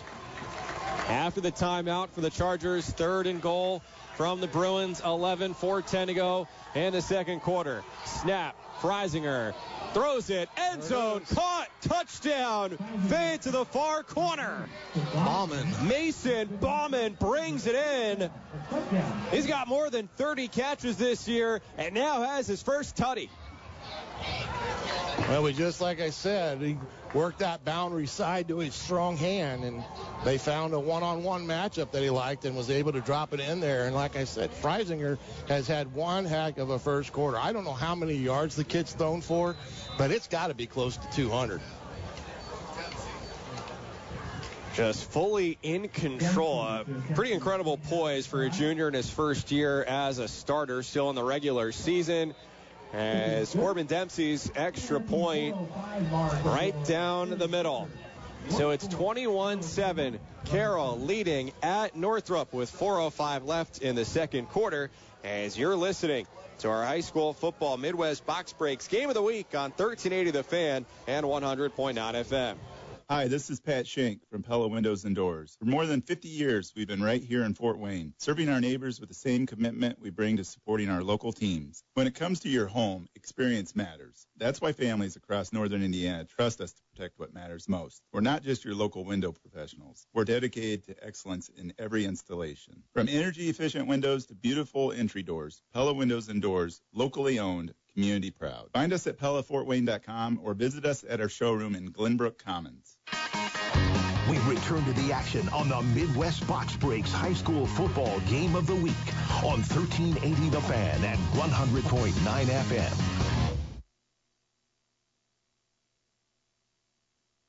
On the road, responding to the Northrop touchdown. Chargers back up by 14. It's 21-7 with 4:05 left in quarter number 2. Thanks so much for hanging out with us here on this Friday night. About 60 degrees under the lights at Spooler Stadium. Carroll and the white and blue. Northrop in the black and orange. These teams in a tie with Bishop Dwenger for first in the SAC standings. Only 1 week left in the regular season after this. The pinballs to be drawn later this weekend. Kickoff in the air left to right.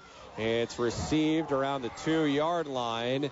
And there's a flag in on the return that comes out towards the 17-yard line for the Bruins. This is going to be interesting. It was Davion Surrey there bringing it back. Because they're going to call some type of hold, but I got a feeling it may be on Carroll the way that ended up.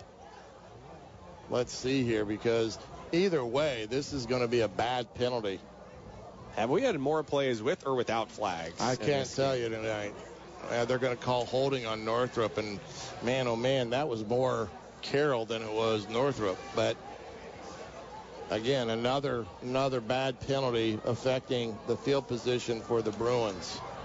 I'd have to rephrase that question to per play, because we've had multiple plays with multiple penalties called on them. So with 3:57 to go in the second quarter, Northrop down 21-7, starting this drive now from their own 9. It was just one play for 73 yards on their last possession. They got one-on-one down here at the bottom with Quay. Looks like. Quay Guilford, the receiver to the left, and on first down, they keep it on the ground. Dive up the middle, not much there. They still got time here to put a drive together of some sort. There, it was Robert Rembert getting the ball. Well, yeah, they have the ability to strike exceptionally quickly, so don't have to be in too much haste with 3.5 minutes to go in the second and 9. Carroll does what a good team does. They come back and answer the score to get it to 14 points again. Yeah, methodical. Passing on 2nd and 9, and it's intercepted. Newhouser, pick 6. Picked off around the 15-yard line. Newhouser had no one in front of him to take it to the house. And on the road, it's Carroll up now 27-7 with 3:15 to go in the second quarter.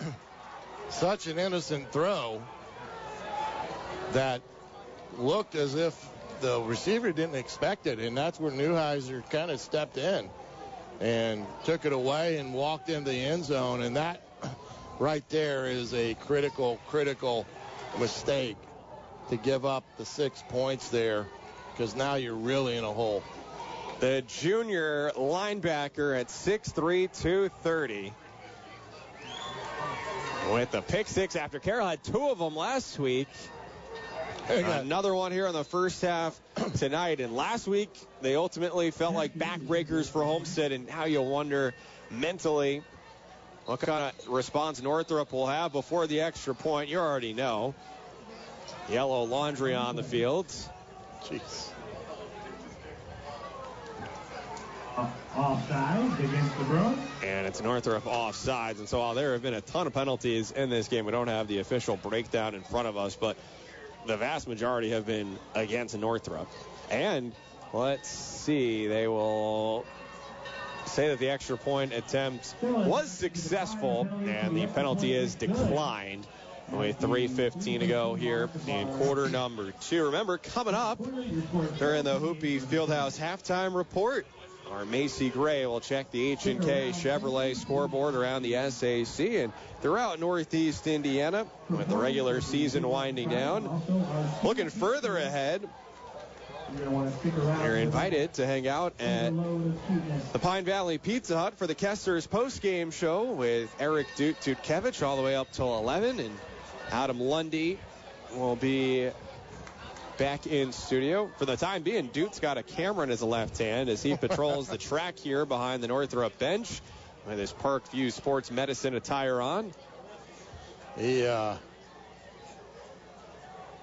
doing double duty as always, getting all the nice video of tonight's ball game.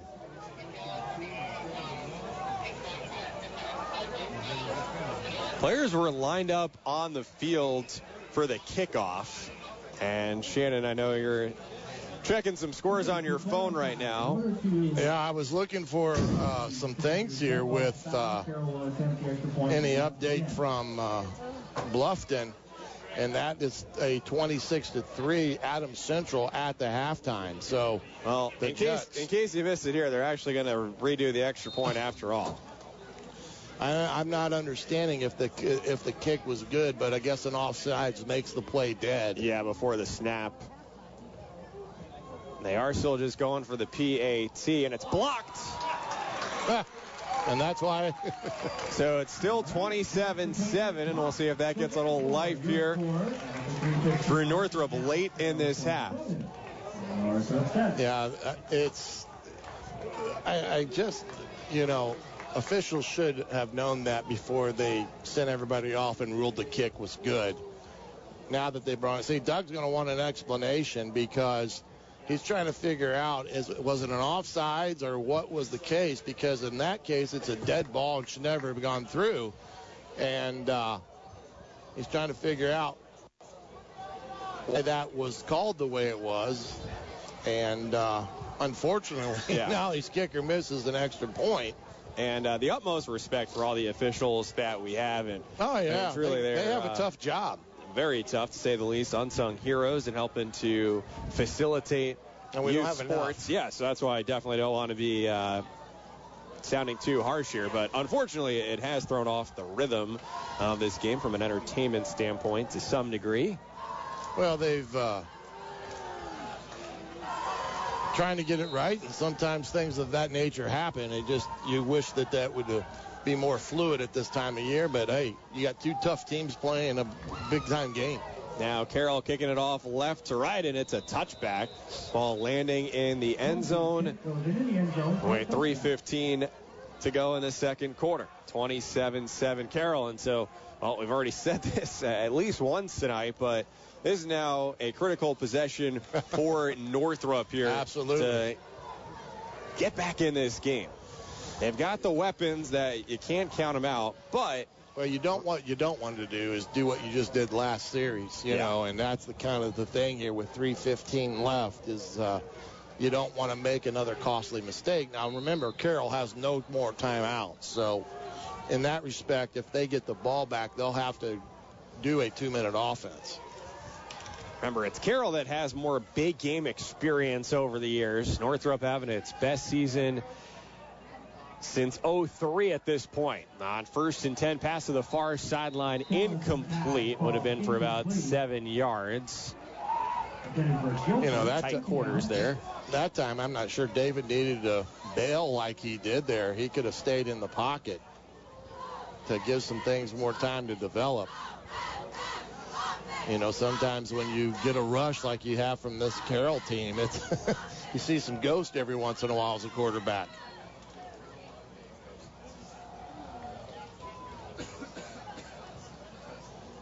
Second and 10. Callison slings it far side. It's caught for a handful. It'll be 3rd and medium. Thinking of a quarterback seeing ghosts. Famous or more infamous line of Sam Darnold during his time with the Jets. Now he plays in the Pacific Northwest with the Seahawks. I know in history class here at Northrop this week, students were joking about what they could term this rivalry now with Carroll. SAC rivals. It hasn't been a rivalry in terms of the parity on the field, but they were joking that this could be like the Northwest Territory confrontation in Fort Wayne. Hey, you got to give it to kids. They're pretty clever. Yeah. Hey, I like to see the engagement in history class, too. Applying what they learned. On 3rd and 4, it's a quick strike for a first down. Continuing to work the far right side of the field. That one caught by Maddox Weil. And to move the chains here with still 2:56 to go in the half as Northrop's behind 27-7. Yeah, this would be a chance again maybe to find Quay in a scenario one-on-one potentially and, take a shot. Quay Guilford, the 6'4", 185-pound senior, destined for Ohio State already tonight with his 9th touchdown catch of the year. Now 600 yards receiving. On 1st and 10, it's a handoff. On the left side, pickup of a few. As that one was given to Kobe Reese.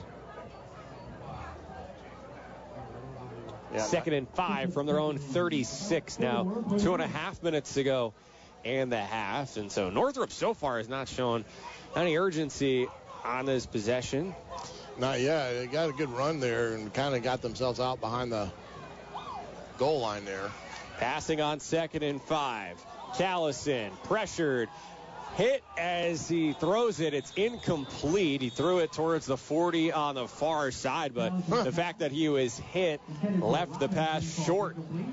So 3rd and 5 now with 2:13 to go in the third quarter. So you got Northrop here trying to chip into the deficit.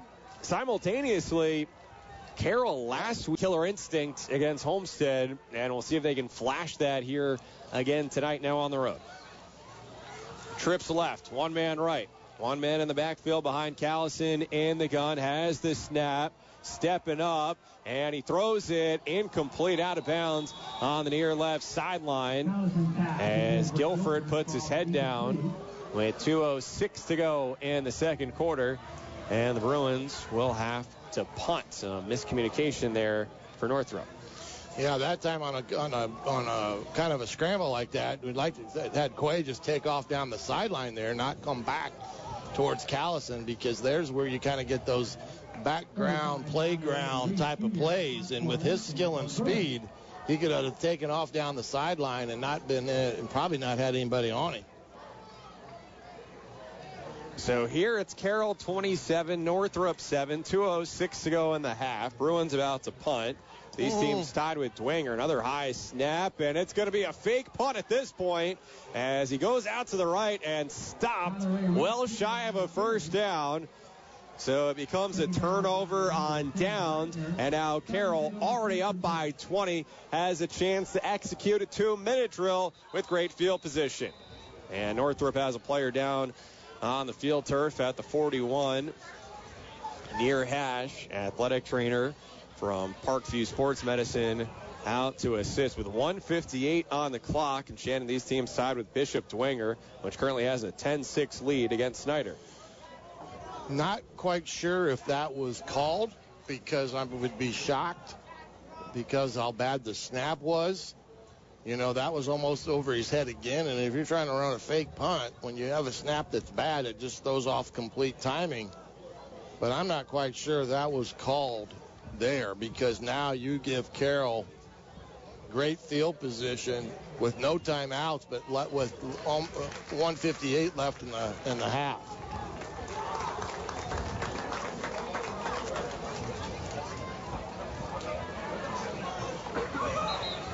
All right, Shannon, I wasn't planning on this, but we've had such a long first half here with so much stoppage of the clock. I think I got to give a WNBA Finals score.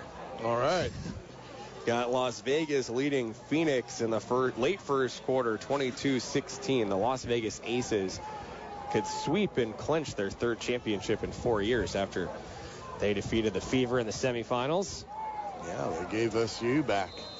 Yeah. 1:58 to go, second quarter. Carroll offense back out there in the white and blue. Freisinger, the snap, pressured, steps up against the blitz, and now dives forward to the far sideline near the first down marker. And he's got it to move the chains with 1:48 to go till halftime. I didn't know if he got the first down and out of bounds at the same time, so it'll be interesting, because after the change set, they'll wind the clock. But if he got out of bounds, of course, he gets the benefit of both the first down and the stoppage. And that's what he got. So he's got 1st and 10 now from the 21. Chargers going for the jugular. Fake the handoff. Scrambling left.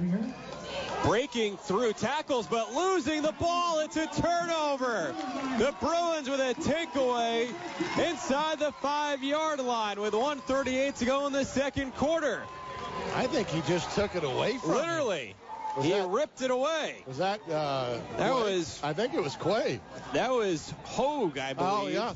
Wow, I tell you, I mean, he was down to the 5. And no, that was the epitome of a takeaway. Yeah, he was down to the 5, and next thing you know, the Bruins were running back the other way with it. So big play there. So now Northrop 97 yards to go here with 1:38 left in the second quarter. Very crucial as the Bruins bid for a rally at home. 1st and 10 from their 3. Callison the snap. Quick pass, left side. Gets it to Quay, running down the sideline out towards the 25. And met by a cadre of members of the Carroll secondary. Got a hold down here again. Oh, boy. Flag at the 14-yard line. That was similar to the 73-yard touchdown strike that Northrop had, as this first down play, though, is negated by the holding penalty with a 1:28 to go in the second quarter. It's 27-7. Carroll on the road leading Northrop. Yeah, that one there was a very close call in terms of whether there was a hold or not. But you're correct. It looked, when he caught the ball, the way that sideline looked, I thought, oh, man, he may take off and get another touchdown here. Guilford is explosive, to say the least. Who does he remind you of in terms of guys from the area here? Well, I tell you, that's a hard one because he's got that big body receiver. So now, first down again for Northrop. Pass to the 15 is caught for a first down. Goes to Jackson Robinson, moving the chains with a 1:16 to go in this second quarter. I do believe that they do have a complement of timeouts left, so they do have the opportunity to stop the clock here as they keep it rolling. A minute and change left till the intermission.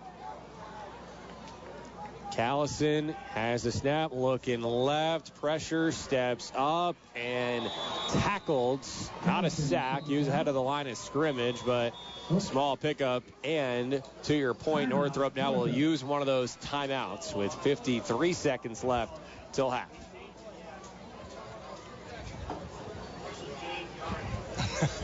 You're correct. It's been a long first half. Hour and a half, I believe. Water finds its level. Last week we left Dutton Adam with a lot of time to cover. So hopefully we still get to them tonight. Of course, we will have the Kester's post-game show up until 11, including Eric Dutkevich at the nearby Pine Valley Pizza Hut. In the meantime, and not too long, we'll have the Hoopie Fieldhouse halftime report, including the H&K Chevrolet scoreboard with the great Macy Gray.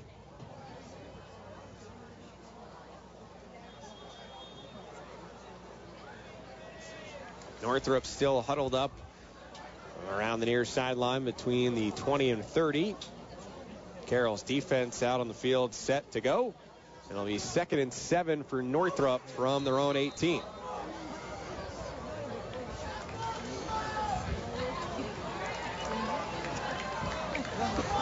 Guilford among 3 receivers on the near left side. He's in the middle, wearing white gloves.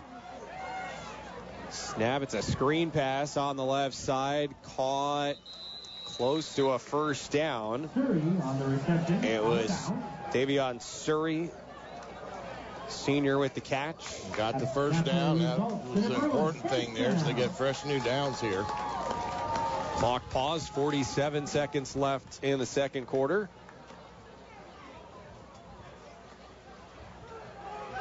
Ball up to their own 27. So this is exactly where they were when they had the pass to Guilford. Screen turned into a touchdown. Callison rolling right, throwing on the move, middle of the field. It is caught for another first down. And there's going to be potentially a flag at the end of the play. Yep. It's going to be unnecessary roughness on the Carroll defense in all likelihood, as the pass was caught by Maddox Weil. It was a good route by him. He set himself up on a curl there around 11 yards deep. The officials are huddled near the 40-yard line. There were 2 flags tossed. Yeah, I'm not sure why this bottom official threw the flag after the umpire had thrown it, if they're agreeing on the same. He has picked that one up now. Maybe just wanted to feel included. Yeah, they got that one That time on Wagner. 37 seconds to go in the second quarter. Northrop moving right to left, down by 20. But the Carroll defense here, they've given them 10 yards here, 10 yards there. I think Northrop has one timeout left. Yeah, they have at least one. Ball is sideline warning against the Chargers. So now each team, if they get caught again, it's going to be a penalty. As far as the sideline warning goes, yeah. If you heard that in the background there, a sideline warning against Carroll. So 36 seconds and ticking now as the clock is rolling again, and Northrop right now is wasting time. Northrop is wasting a lot of time before a 1st and 10 from the Carroll 46. Callison has the snap to his right, throwing it down the field. Incomplete. No one on the other end. Now 19 seconds left in the half.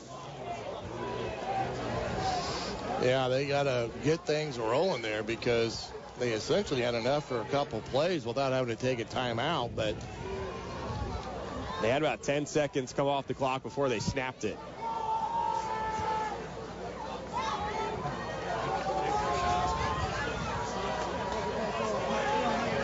Northrop behind 27-7 at the Carroll 46. Passing on 2nd and 10 to the near side. It is caught and then out of bounds is the call. The ball was fumbled, but out of bounds signaled before that, as the pass was received by Weil with 14 seconds left. That was a nice throw by Callison there. Yeah. He really fitted it into a tight window there on the boundary. And Weil again had the awareness of getting the first down yardage. But now down to 14 seconds left. Ball at the 34. And this is one of those obvious differences between watching on Sundays and watching on Friday nights here. You're not in field goal range. No. Right now, if you're watching an NFL game, if the ball's on the field, it feels like it's field goal range. Yeah, that's right. Trips on the right side. One man on the left. Callison the snap. Pumps now. Deep ball. Left sideline for Weil. Inside the 5. Incomplete. Oh, wow. Out of bounds. Oh, no. He caught it, but signaled out of bounds inside the 5 with 8 seconds to go in the half. Nevertheless, I think pretty pass and catch. Well, number one, they got a flag on the other side, but that, in my opinion, I think he caught the ball. I think he had his right foot in. Yeah, only 1 foot needed here in high school. And it'd be interesting to have an instant replay on that. We'll have to check down there with our Summit City partners. But I thought he made the catch there. Yeah, live look, I'm with you. That's just a tough call for an official that's back near the line of scrimmage, and the play is some 30 yards down the field. But anyway, it wouldn't have mattered, even though they got called for an ineligible player downfield. So a penalty on Northrop with 8 seconds left in the half, and pretty much a Hail Mary situation for the Bruins. Now, could try to add a quick completion, use that last time out, but again, they're not pros. It's hard to execute that. Well, you got Quay, so you know he can go up and get it. So hopefully they can buy some time and get one deep here. 8 seconds to go in the second quarter. Northrop down 27-7. 1st and 15 from the Carroll 39. Callison to his right, to the far side of the field, chucks it, and it's broken up as the first half clock expires. Halftime at Schooler Stadium, and it's Carroll on the road leading Northrop 27-7. Wow, that's all I can say, because we're going to have to come back and give a score report, and I'll need all the energy I can to get through it. All right, well, we'll let you take your breather. Then we're going to put you back to work. And again, coming up during the Hoopie Fieldhouse halftime report, we'll also hear from Macy Gray with a check of our H&K Chevrolet scoreboard. Carroll up by 20 in this battle between teams tied for first in the SAC at 4-1. Our coverage continues at the half. It's the Midwest Box Breaks Game of the Week on 1380 The Fan and 100.9 FM.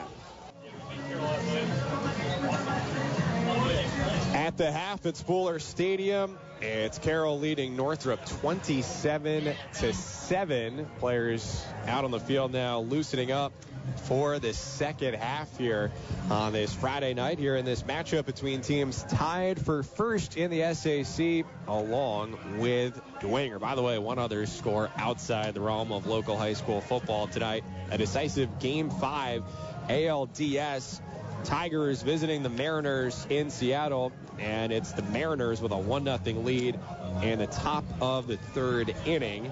And checking the lineup for Detroit, Northside alum Zach McKinstry starting at third base, the all-star batting sixth. Former Northside, then Redskins quarterback. Did you ever see him sling it? You know, I can't. What year would that have been? That was before, I think, maybe you were in this chair as the analyst on local high school football. What year would he have graduated, I wonder? Well, he played against the Tin Caps when he was coming up originally in the Dodgers organization circa 2016. He had a couple years at CMUF before that. That's right. He was a CMU kid. He probably graduated from Northside around 2013, 14. Yeah, I would have still been on the sidelines. But it's good to see these Fort Wayne kids have success at that next level. And we've had several, you know, not just baseball. We've got some kids at the hockey level. Got some kids in the NFL. It's on Sundays, yeah. And Saturdays, too, for the time being. It's good to see those kids have success from the Fort Wayne area. All right, lock it in now and looking ahead to this second half. What does Northrop need to do to get back in this game down by 20? Well, number one, they got to knock off all the penalties. That's really hurt them on both sides of the football tonight. And secondly, you know, they're going to have to find ways to get Wall and Guilford the football consistently on offense, because those are the guys that are their playmakers here. And with getting the ball here in the first half of the first part of the third quarter here, it's going to be important for them to get points on this drive. Yeah, of the utmost importance here to feel like they can get back in it. We might get an extra large audience for the second half, considering all the other games are going to be wrapped up and we'll get people on the way home. That's true. Dwenger right now up 17-6 at home against Snyder. Under 2 minutes to go in the third quarter there.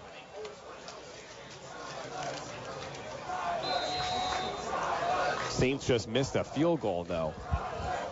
All right, Carroll kicking it off from the 40, right to left. Ball in the air and returned from the 5. Knifing and dashing down the middle up to the 35-yard line. It'll be solid field position for the Bruins. On the return there for Northrop was Hoke. Yeah, good field position here to start this second half. And like I said, if they can eliminate these penalties that they've incurred in the first half, come out and play good, solid football, they can get themselves back in this ball game. Shannon licking his fingers after a little halftime snack. Carroll licking their chops here to put this one away. Had to get a little fuel in the system. Yeah, that was a tiresome first half. For the Bruins now going left to right. Can't make it up. Flag before the snap. Well, that objective is out of the out of the do not do column. How much of it do you think here is sort of, we'll call it big game experience, where this Carroll program pretty much year after year, they're competing for an SAC bell versus for Northrop here, first time, long time. Yeah, and, you know, there's a part of that, except, you know, the biggest thing is you're this far in the season, you really shouldn't be having these type of penalties before the ball's even snapped. So now 1st and 15. Callison tosses it down the field, incomplete at the Carroll 47-yard line. Throw it a bit behind the intended target of Guilford. Well, he was open. He got it right in his numbers there. He gave him a chance to run with it, and that's the key component with this cat, is that you get in his catch radius. He's going to catch it, but more importantly, he's going to do some damage on the running it. Second and 15 from their own 32. 11 seconds gone by in the third. Callison back to pass. Pressured, steps up, slides outside the left hash. Up towards the 40. It'll be third and long for Northrop. Third and 10 from their own 37. And not to sound like a broken record, but pretty pivotal play here for Northrop in terms of the vibes of just trying to feel like they're still in this game. Yeah, right now it's kind of the half overhang here. It's kind of both teams are kind of going through the motions at this point. Lacking the same energy that the game started with. As Callison once again steps up. He scrambles to the left, goes out of bounds, short of a first down. This could be a 4-down situation, though. No, I think they may go for it here, but again, 4th and 2. You're going to give Carroll great field position if they don't get it. Yeah, I mean, it's a little bit premature to say, but to some degree, game on the line here for Northrop. Yeah. 4th and 3, we'll say. Ball at the 44 left hash. Bruins huddle up. And something to watch out for here is they're not going to get a play off, I don't think. They break the huddle now with 8 seconds on the play clock. I don't know if it was by design or not, but now everyone hurrying. 3 on the play clock. They do get the snap off with 1 on the play clock. Callison tosses across the middle, and it's caught for a first down and more to Weil as he angles left into the red zone. Great throw. How about that? So, forget about delay a game situation. Yeah. They timed it perfectly. Yeah, it was a great throw, and, Weil runs that dig route. And kind of the play that Guilford ran where he threw it behind him, but this time he hit it on the numbers, and he took off running. Little up-tempo here by the Bruins. Yeah, no huddling. With 10:40 to go in the third quarter. Shotgun snap. Callison once again calling his own number. Breaks off of one tackler, slides forward across the 5. 91 seconds into the second half, and all of a sudden the Bruins have some life. Well, now they got themselves, after that 4th down pickup, now down in here with 1st and goal from the 5-yard line, and an opportunity to cut into this lead. And don't forget, the Carroll Chargers missed that extra point there on their last score. It's true. So now 1st and goal from the 5. Handoff, running right.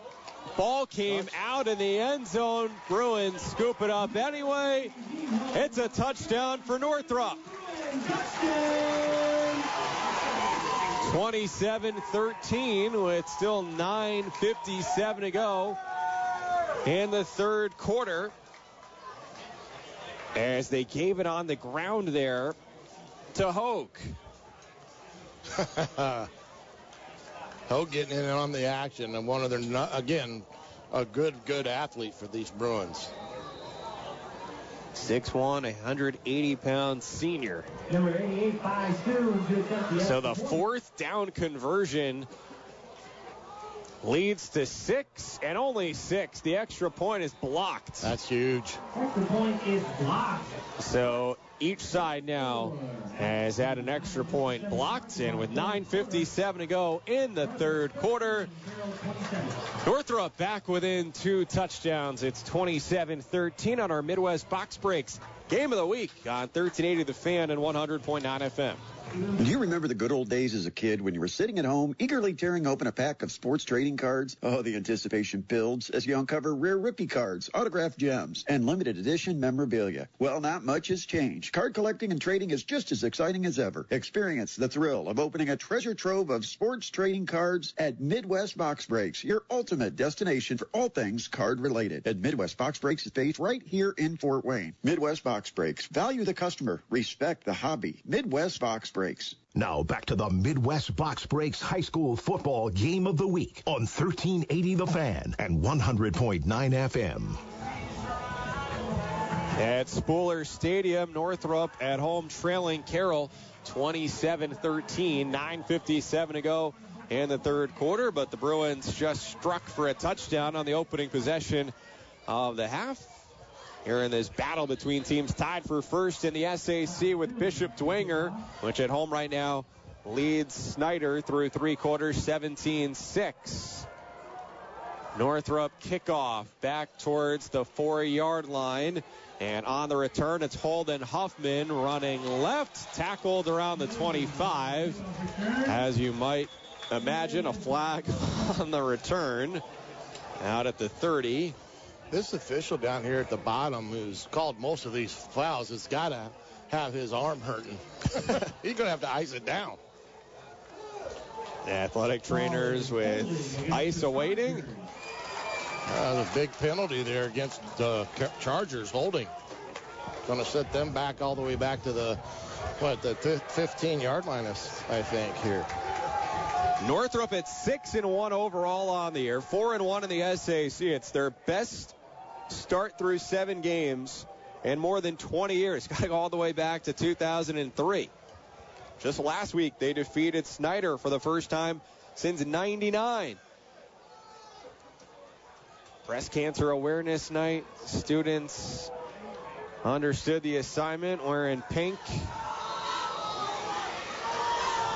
Backups on the bench trying to rile up the crowd as Freisinger and the Carroll offense out there on first down.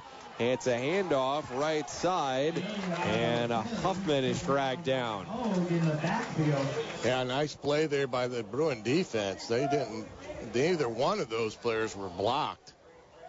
And you know my saying, unblocked players make plays, which was true to there. But I wouldn't be surprised here if Carroll tries to really shorten this quarter as much as they can, trying to keep it on the ground. But now, second and long, you're going to have to do something to get back. 2nd and 13. Quick pass on the right far side, incomplete. Looking for Logan Heath. The throw is low, so now 3rd and 13. Clock stopped with 9:14 to go in just the third quarter. So another situation here where Northrop perhaps a play away from getting even closer back into this game. Hard count, movement from both sides. The Northrop guys are pointing in the direction of Carroll, and indeed it is an offensive false start. Now 3rd and 18. Running back moved in the backfield there. Again, that's a no excuse penalty for a running back to do that, and Coach Dynan's not going to be too happy with that.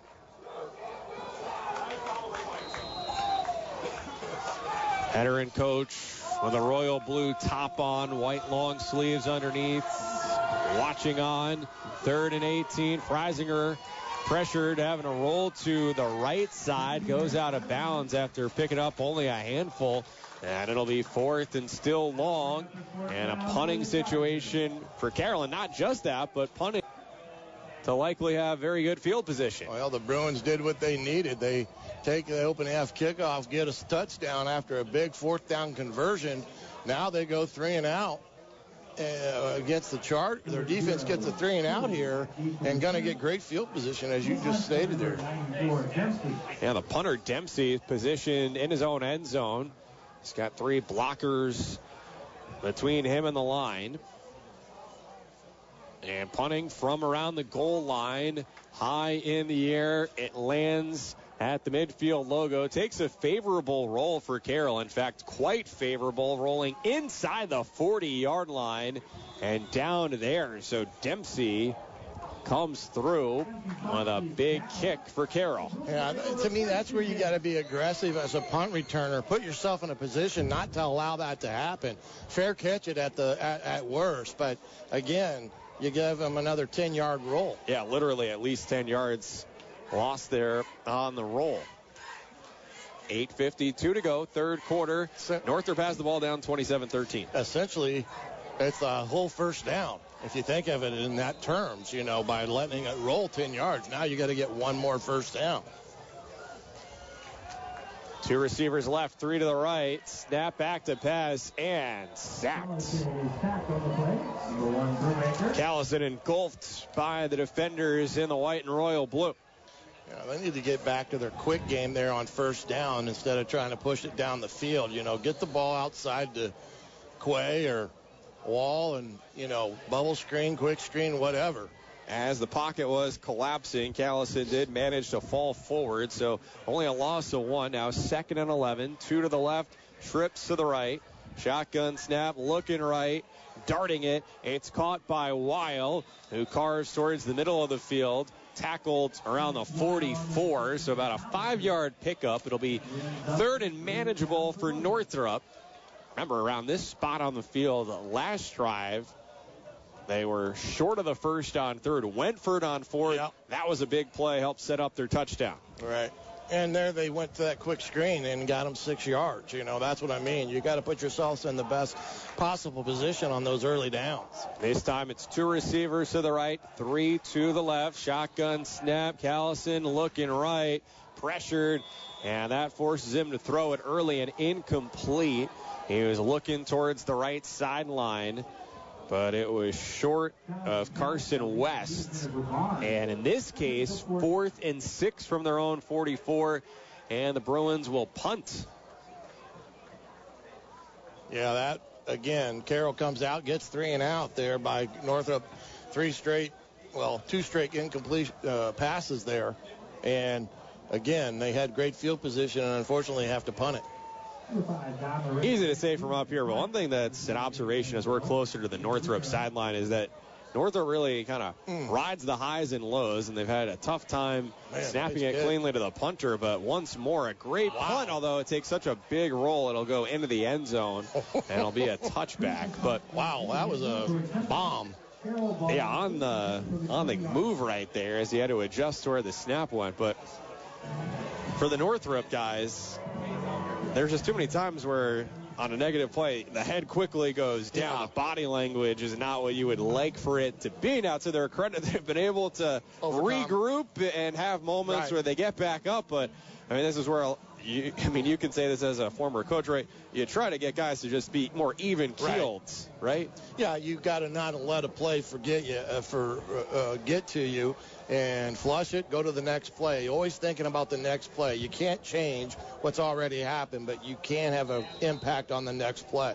So Carroll's offense back on the field, leading 27-13 with 7:27 to go in the third. They hand it off to Jaden Van Pelt, and running out towards the right, he's got about a first down and a flag. Yep. Goes without saying. 2 flags. Doug's trying to reduce the game here by trying to keep the ball on the ground. But now they're going to have another penalty here, and it's going to march him back.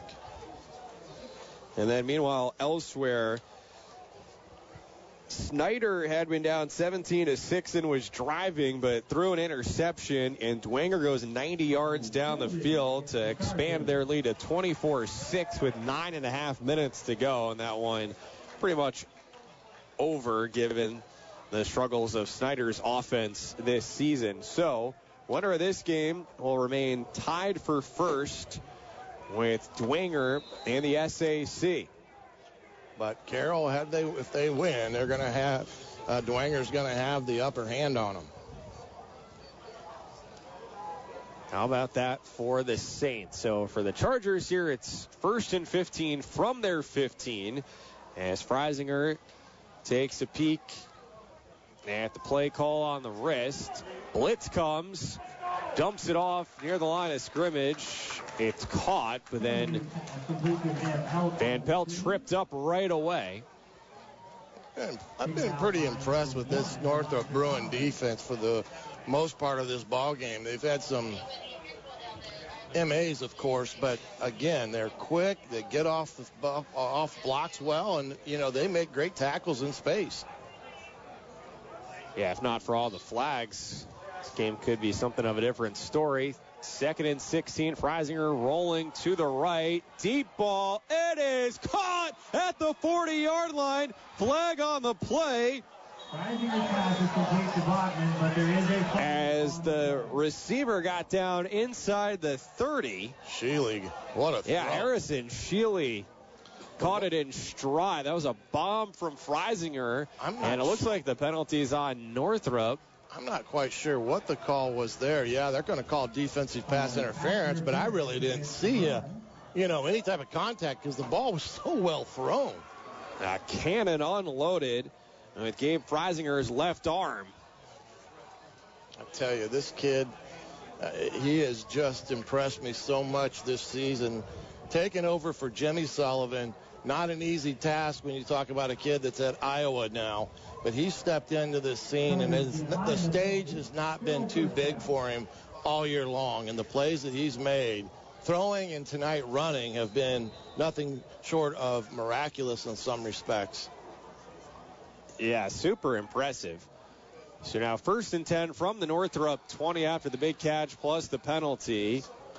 And a handoff goes to Wagner, right of center. Picks up a yard or so. It'll be 2nd and long, almost midway through the 3rd quarter. I tell you, 6'2", 195, pretty good size for a quarterback, and he's got a excellent future ahead of him if he wants to continue to play collegiate football. Yeah, it definitely appears to have the ability to play at the next level. On 2nd and 9, passing, looking left, now running right. 1st down territory, as there was a hard hit right as he was going towards the sideline. No flag in this case, though. It was a clean play. Hard for us to see from all the way across the field if he had been out of bounds or not. Apparently not. For the most part, it has been clean when you've got some of those plays on the boundary where a kid could, do something foolish. But, these kids play against each other part of the full year as well, and 7-on-7 in the summer, so they know each other pretty well. Oh, yeah. 1st and 10, handoff to the right, outside the hashes towards the numbers. Kind of a quarterback read run there by Freisinger. Yeah, absorbing the contact all the way inside the 10. Only 2nd and 4. Down at the 4. My observation, this Carroll ball club is playing their best football the last couple weeks that I've seen them, but going back to week 1 when they played some of the Indianapolis crews, they've really come a long way. Started with Hamilton Southeastern on the road, then hosting Center Grove. Run on the right side, touchdown Chargers. With 4:59 to go in the 3rd quarter, Carroll upping the lead to 33-13. Was there a flag on that? At halftime, we were grateful to have Ryan Schwab from Carroll help us with a box score. One area that I glossed over, though, was the penalty documentation. And so in the first half, it was 7 penalties on Carroll and a dozen on Northrop. Stayed on a pretty similar pace here is dead ball on sportsmanlike in the 3rd quarter. Chargers. In case you didn't hear that in the background, dead ball on sportsmanlike conduct on Carroll, but the touchdown stands. The extra point coming up now. Penalty will be enforced on the kickoff. Dempsey gives up the extra point. Corbin Dempsey sweeps through. Flag came out before the PAT. Again, Shannon, I'm not normally out here on Friday nights. You're saying this is not an every week thing? I tell you, like I said, up until this week, we have had a pretty clean high school football Friday nights. And now, again, he rules a dead ball offsides. Offsides against the Bruins. Be interesting to see if Doug decides to they're going to go for 2 here now because they missed that 1 extra point. And so now with that penalty, they're going to get themselves in a position to go for 2.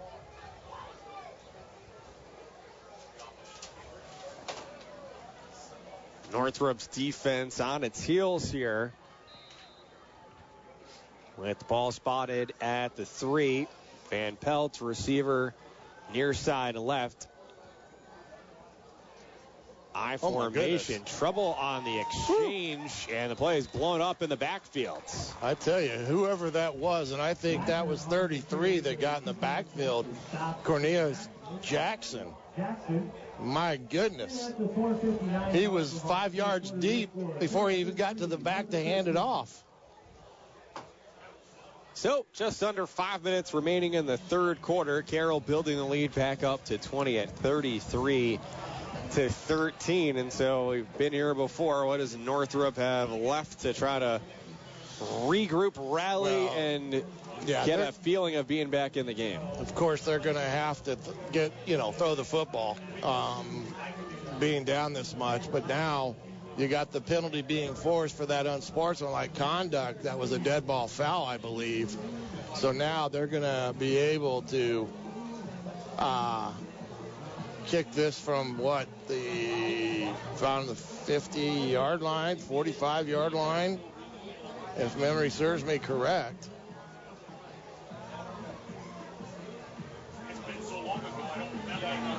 Yeah, that was on Carroll. I thought it was on it was Northrop. on Carroll.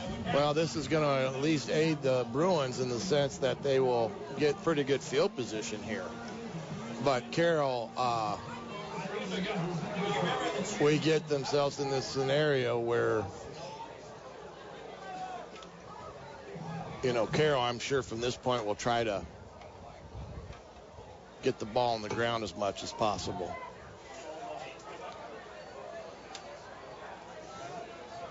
Yeah, showed that they were capable of that on this most recent drive. So kicking off from their own 25. Corbin Dempsey sweeps the right leg. Line drive lands around the 27, scooped up at the 26. And breaking tackles and accelerating into Carroll territory. It's Hogue. So very good field position for Northrop here. He almost jumped out of that tackle. Yeah, hurdling effort by Hogue with 4:52 to go in the third quarter now. The Northrop offense returning to the field in the black and orange, down by 20.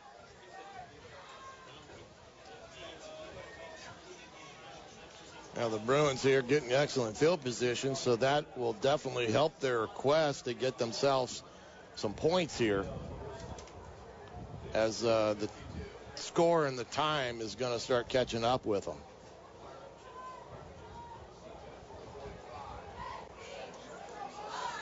Trips bunched up on the right side near the hash. Ball spotted left hash. Two receivers there on the left side. And it's just David Callison in the shotgun by himself at the 50. Gets the snap, looks right, throws right, pass caught, wheel, makes a man miss, but all that just to get a yard or two.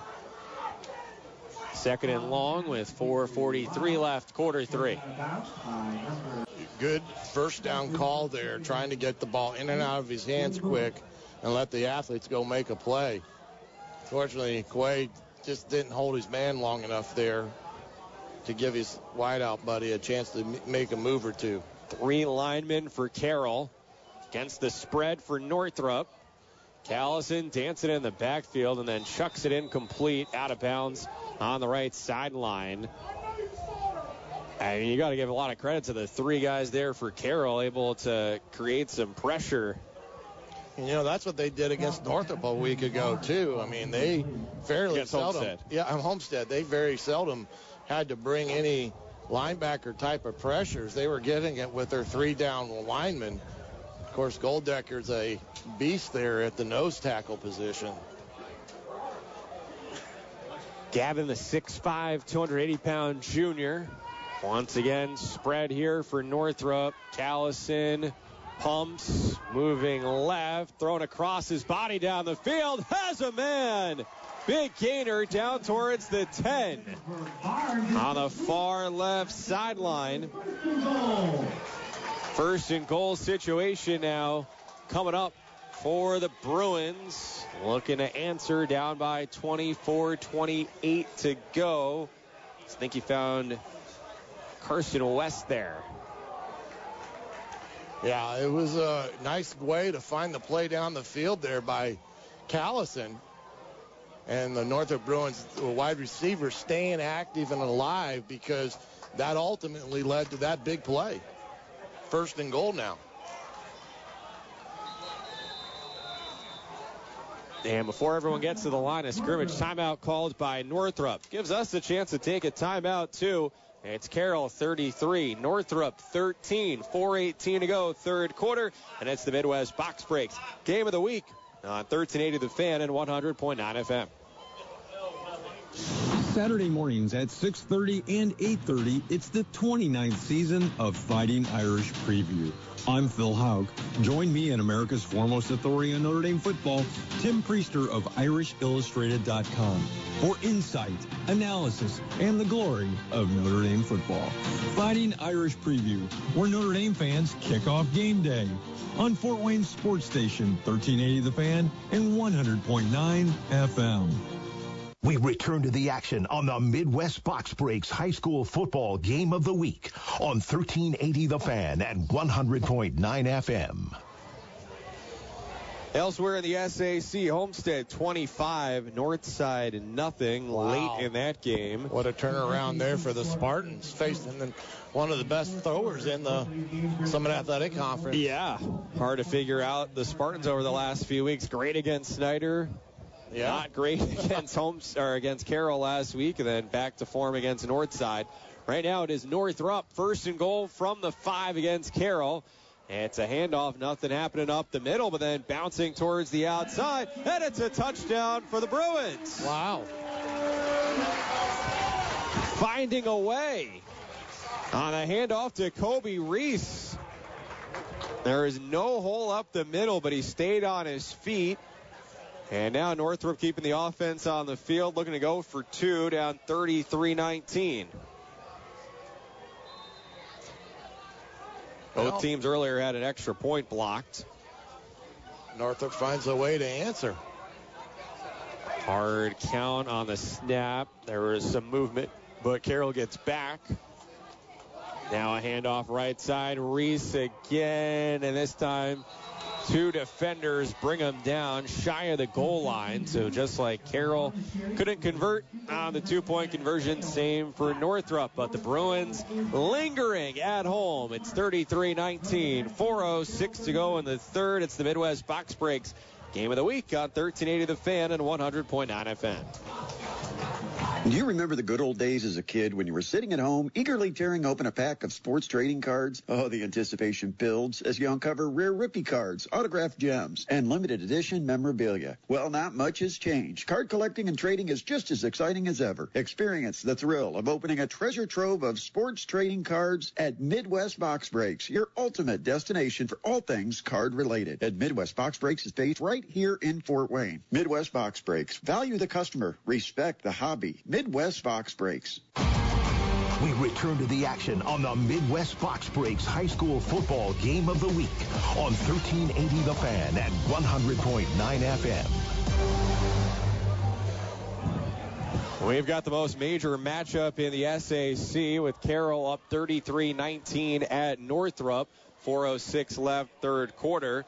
Biggest game in the ACAC tonight.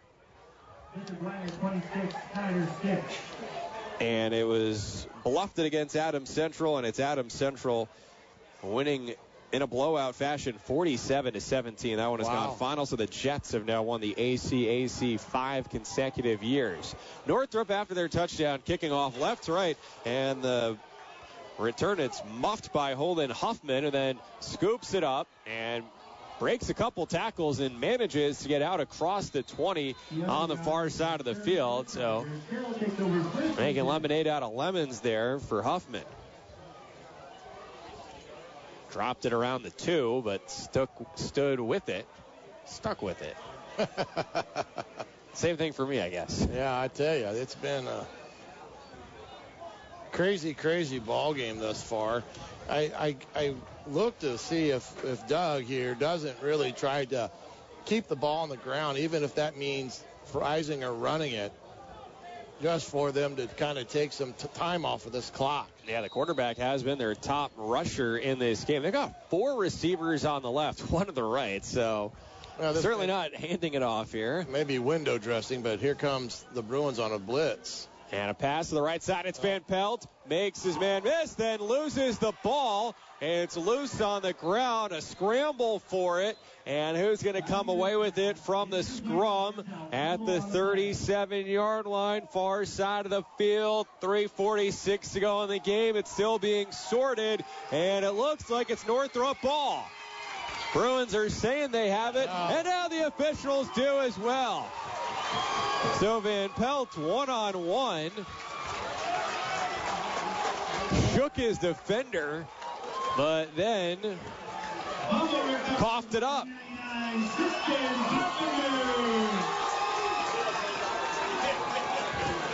Well, number 99 was the one that got the fumble, and if you remember, he's the young fellow that got the unnecessary roughness and then the unsportsmanlike conduct there in the first quarter. But now the senior defensive lineman Tristan Carpenter with redemption. And now they get the ball at the 37-yard line and hold on. Quade Guilford, near side right, trips, 2 to the left. Northrop spreading it out. Callison steps up, zips it, caught, touchdown, Northrop! And the Bruins back in the game. 37-yard touchdown pass with 3:39 left. Great call.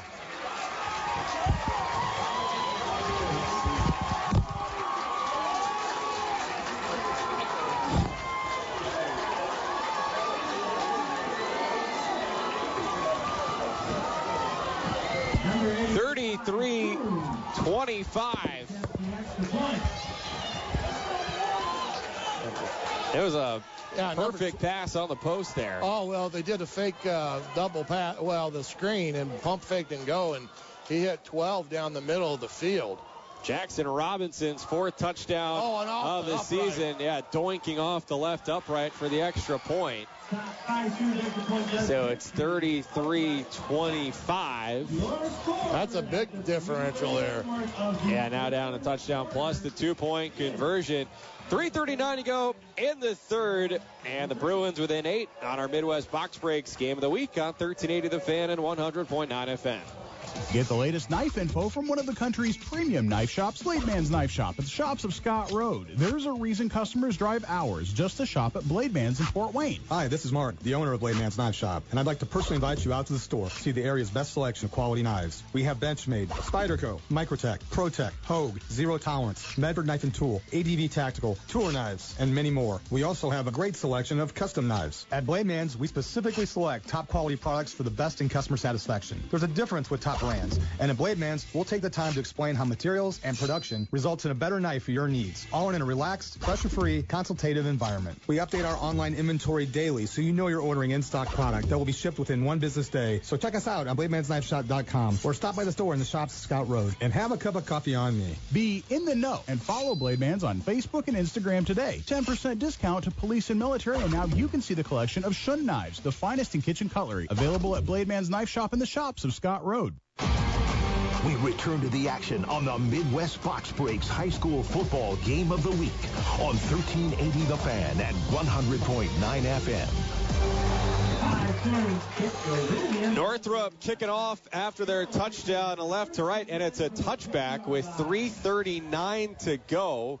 It's 33-25. Carroll still has the lead as their offense comes out onto the field, but while other games around the area are going final, and Southside defeating Concordia 42-7 over at Zollner, this one, they still got more than 15 and a half minutes left. 3:39 to go in the third. Last week at this time, we were home because of the...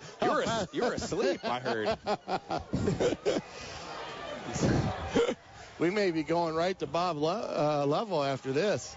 Well, we are scheduled to have the Kesslers postgame show live at the Pine Valley Pizza Hut as Carroll hands it off to Rhodes on first down. He rumbles for a first across the 30. He took some contact after a yard or two and then surged forward. Yeah, see, that's what I thought Doug was going to do there at that last series, and they end up throwing it, and it cost them. Well, they completed a pass on their last possession, but then fumbled it. As now an official's timeout is signaled with 3:31 to go in the third quarter.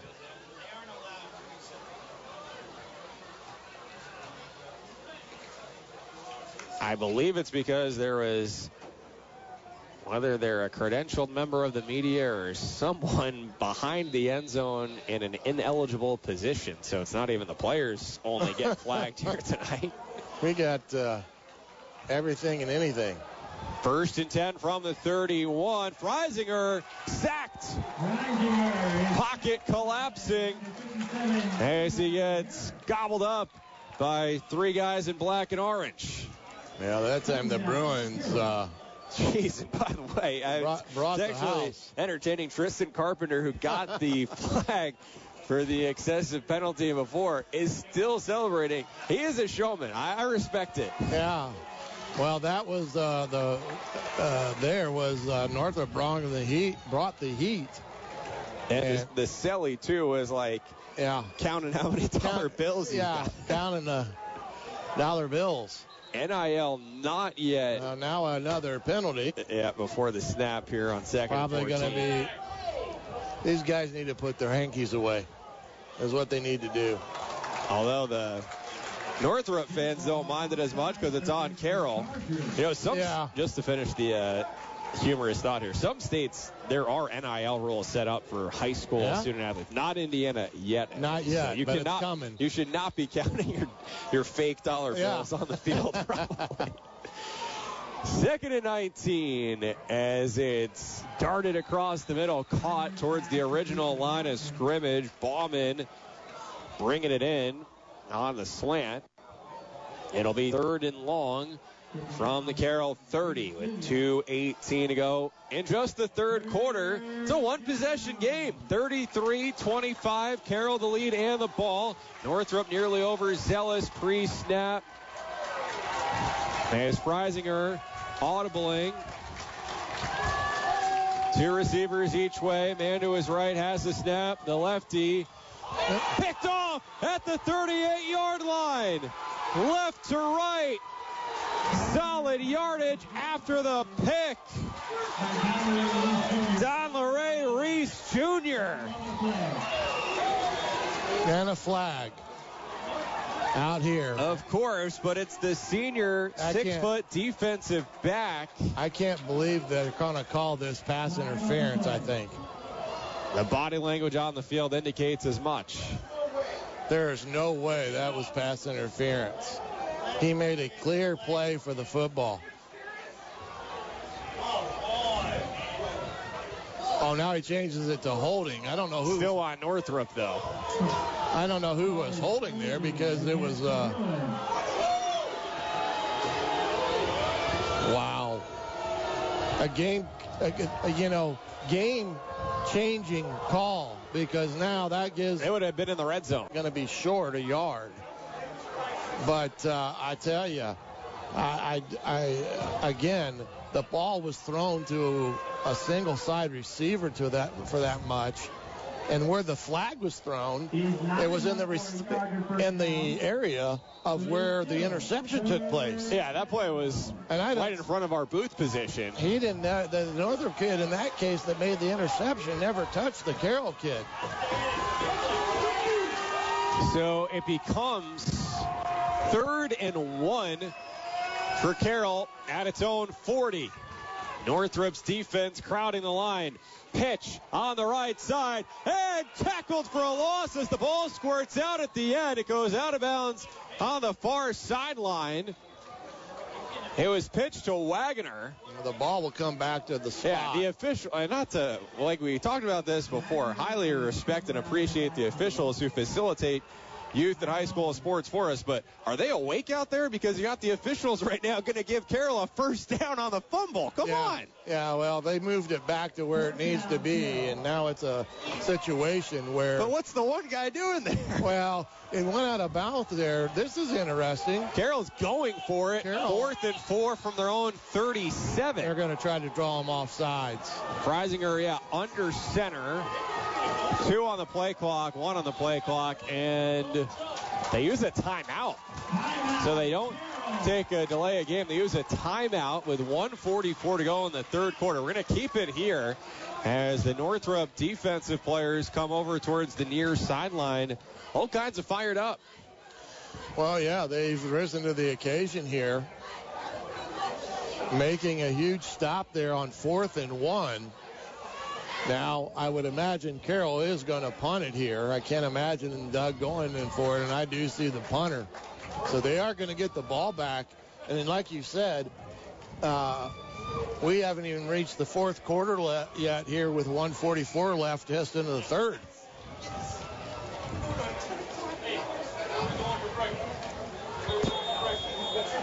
It's crazy that we're going to probably start the fourth quarter. It's going to be 10 o'clock. SAC after dark. So now Carroll has the punting unit out there. With 1:44 to go in the third, Chargers clinging to a 33-25 lead. Dempsey standing at his 22. Can't handle the snap. Ball is loose. Dempsey had it, then lost it as he got drilled. Ball loose at the 14-yard line. And Northrop in business with a chance to tie the game. 95 seconds to go in the third. And in that case, it was the Chargers special teams with a miscue. Well, they got the ball back where they ultimately had the interception returned to. So I guess in some ways, poetic justice. But they get the ball now here on the Carroll Chargers 14-yard line. And again, like I said earlier, special teams could have a huge play in this ball game.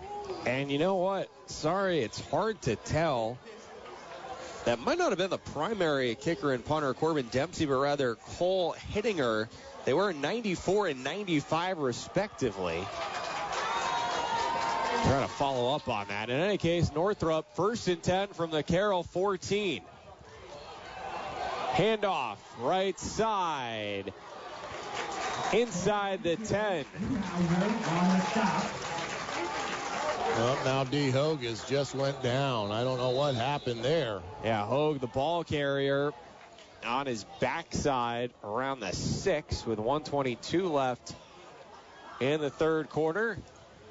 It's 33-25 Carroll. And Shannon, how about here a chance to reset some of the scoring? What we've had here in the third quarter, it's been crazy because started at 9:57 with Northrop taking the opening drive. 6 plays, 65 yards, to get it 27-3. And of course, Carroll answered that one to make it 33-13, but the 2-point conversion was no good. And then it's been back-to-back Northrop scores. Kobe Reese on a 6-yard TD run. They missed the 2-point conversion, and then after a huge fumble by Jaden Van Pelt, Callison hit Robinson on a 37-yard touchdown strike, and now we're here second and a couple here on the 6-yard line. 2nd and 2 from the 6. One receiver to the left, 2 to the right. Handoff, Reese.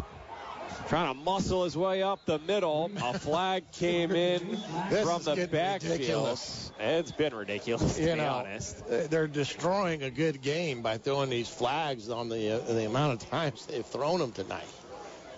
This has got to be a record.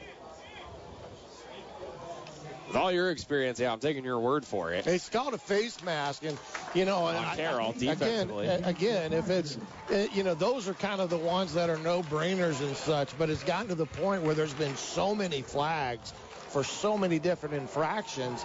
It's kind of taken the juice out of the game in some respects.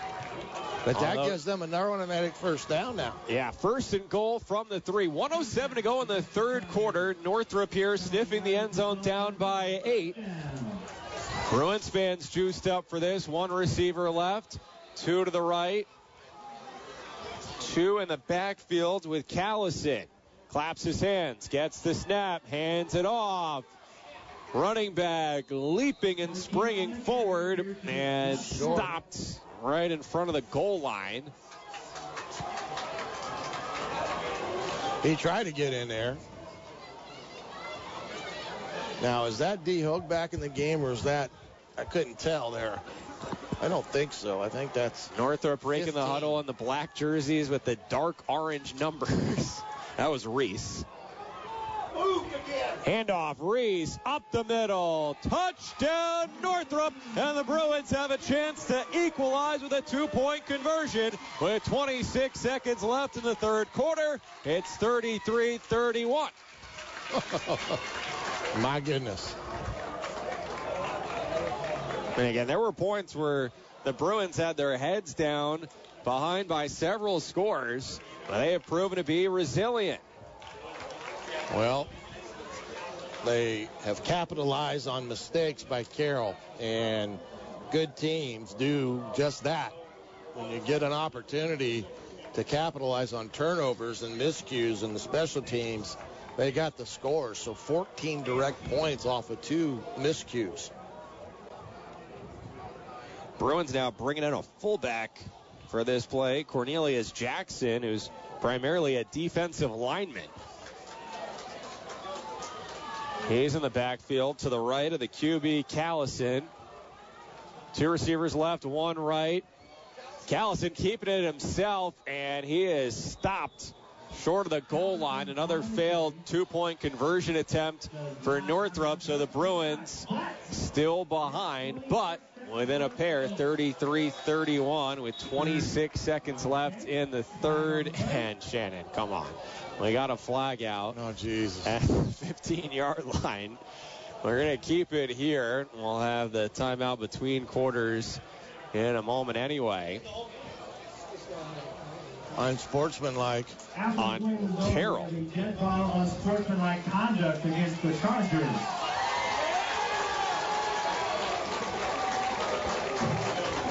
It doesn't feel like an exaggeration to say there's been a penalty on nearly every player, at least every other player. I know. It's again, they've gotten it to the point where it's really impacting the ball game on a negative sense, because it's after almost every single play. And while there may be those infractions, it's gotten to the point now where all the ones have added up that have been ticky-tacky. So take us through this from your days as a coach. On one hand, you're frustrated, but also what are you communicating both to your players and to the officials for that? Well, you know, from the you're not going to change anything there. But at the same time, you got to keep your kids engaged, because right now the Bruins have complete momentum. And now they're going to kick this ball off from the Carroll 45-yard line. So this, in my opinion, may be a way for Northrop to steal another possession here by going onside kick. Yeah. Because of where it's located. I mean, you can kick it in the end zone and give it them on the 20. But this may be something where they want to steal an extra possession. This may be the time to do it because of the way the momentum has been. High soon. The left-footed kicker has it teed up. Near hash, 45. Soon steps to it. Kicks it away through the end zone for a touchback. With 26 seconds left in the third. And I can't say that was the wrong. How much do teams still drill on onside kicks these days? You always have that in your weekly prep at least 3 times during the week. What I was trying to say there, it's not, to go ahead and kick it out of the end zone isn't the wrong call, because the defense has played phenomenal here in the second half. It was just, if you wanted to take a shot and take an extra possession with that field position, that was the time to do it. How does Carroll answer now? Handing it off. Rhodes squirms up the middle, short of a first down, but a healthy pickup on first down. Middle of the field.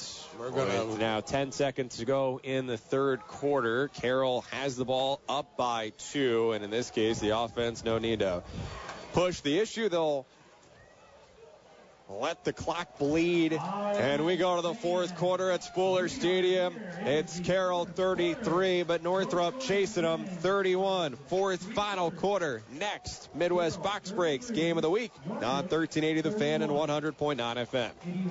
Are you ready to create a feast for all your senses? Treat your loved ones and find out why we hear so often that the Back 40 Junction in Decatur is their favorite smorgasbord. Every plate is a mouth-watering, delicious masterpiece made by you. Picture this: juicy prime rib, tender pot roast, crispy chicken wings, breaded fish, ham, turkey, brisket, all on one plate. Add buttery mashed potatoes, veggies, fresh yeast rolls, cheeses, soups, and a full salad bar. End your feast with a slice of Wix pie and our mouth-watering dessert bar. For more info, visit us online. That's the Back 40 Junction in Decatur. Cruzy Automotive Service is proud to once again support high school football on 1380 The Fan.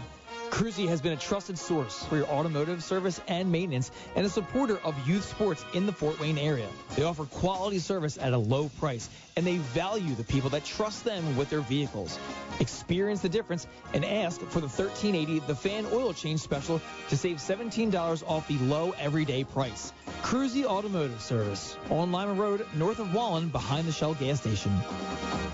Now back to the Midwest Box Breaks High School Football Game of the Week on 1380 The Fan and 100.9 FM. Well, nearly 3 hours into this game, now through 3 quarters, it's a 2-point difference. Carroll up 33-31 at Northrop. First play of the fourth quarter. Chargers keeping it on the ground on 2nd and 2, and they earn a first. Chargers now in the fourth quarter in the white and royal blue. Driving left to right.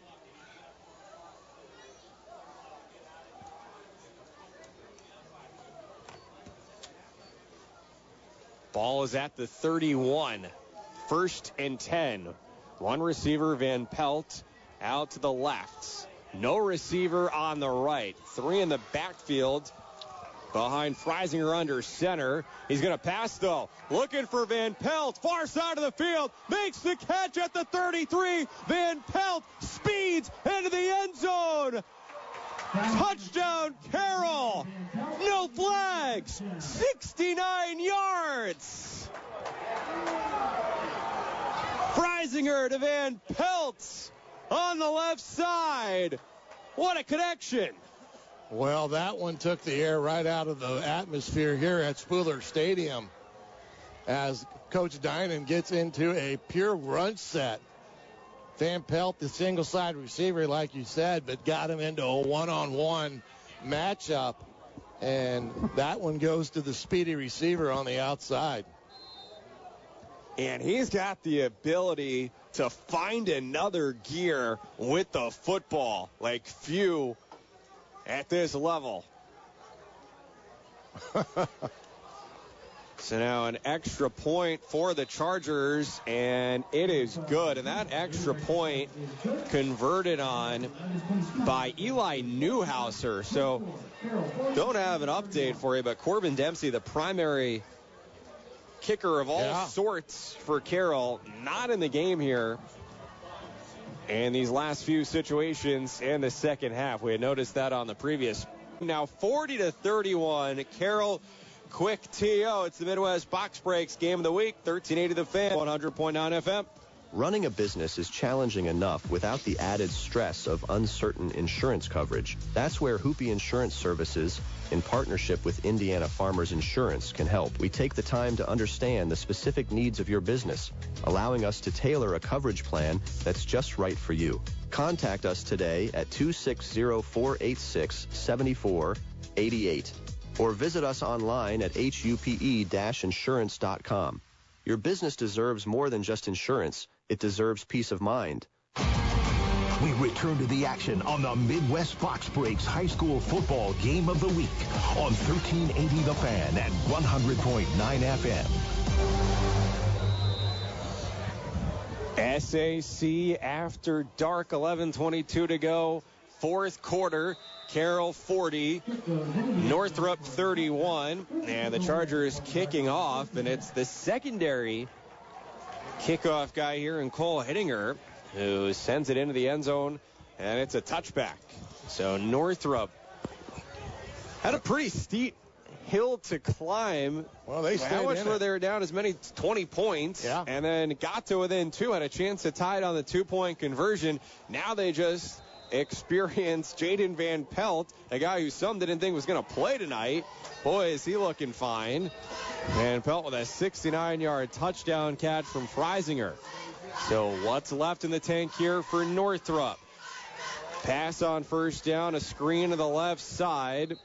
Pickup of a few as Callison connects with Jackson Robinson. So second and long coming with still 11-plus minutes left. So we've already had so many twists and turns. Yeah. Who knows what's in store? Yeah, don't know. But going back to that last play, what a throw by Freisinger again. Put it up where Van Pelt was the only one to be able to go out and run underneath it. And you know what they say. Big-time players make big-time plays in big-time games, and that was definitely true there because Carroll was reeling at that point because of what had happened with Northrop scoring quickly and cutting it to a 2-point ball game. Seen a lot of kids step up tonight. Callison now on 2nd and 6, rolling to his right, and his pass incomplete at the 35. He was seeking Robinson again, so now a significant 3rd and 6 for Northrop at their own 24 with 10:28 to go in the game and down 2 scores. Going back to that extra point, I should have probably zoned in on that more. Yeah. Pretty impressive to have Newhouser, who's had the reputation for being a special athlete. Well, he is a special one, too. He's another one I like. Already had the pick 6 defensively, comes in and in a backup role with the extra point. So now on 3rd and 6, Callison running for it, and he slides across the 35, has a first down and more. So a clutch run right there for Callison, who dropped back to pass, but then quickly made the decision to run for it. So a first down and 10 now at their own 37. Still 10 minutes and change to go. 2 receivers left, 3 to the right, and the spread. Carroll only rushing with 3. Callison, though, feeling some pressure, steps up, throws it, and it's incomplete. Ball was nearly caught by Robert Rembert at the 45. Instead, now it'll be 2nd and 10, just under 10 minutes to go. Yeah, with all these passes and the penalties, it's been a long ball game because of it. Because every time that has occurred, of course, it's a stop clock. The clock stops. So that's where you're getting this added time on top of what we've already done tonight. Did you get your afternoon coffee in? Boy, I tell you, I should have. See if we got espresso here in the booth. On 2nd and 10, Callison is sacked. Kevin Goldacker takes him down. Carroll only rushing 3, but it's a big guy in the middle, and a 6th junior. Yeah, that one was a coverage sack because he could not find anyone, and he was trying to find that escape route that he's been able to get to, but Goldacker was able to keep him there, and that's a huge, huge sack. Backing him up to the 29 or 30. They need the 47, so it's a 3rd and long. Snap. Callison slides across the 42. Again, he was under duress and then decided to scramble forward as the clock rolls under 9 minutes. It's a 9-point game, and Northrop's going to punt. Well, you got to here. It's 4th and 10. And you still got time. Their defense has still played pretty good outside of the one big play that caught them there. But, punt it down there, get some field position back, get the defense rolling again, and hopefully come up with another big play or 3 and out and find a way to get your field position back underhand. The East Noble Knights roll 59-21 over New Haven. What a good ball club that team is. Got more post-game coverage coming up from the Pine Valley Pizza Hut with the Kesser's post-game show as the punt of the night.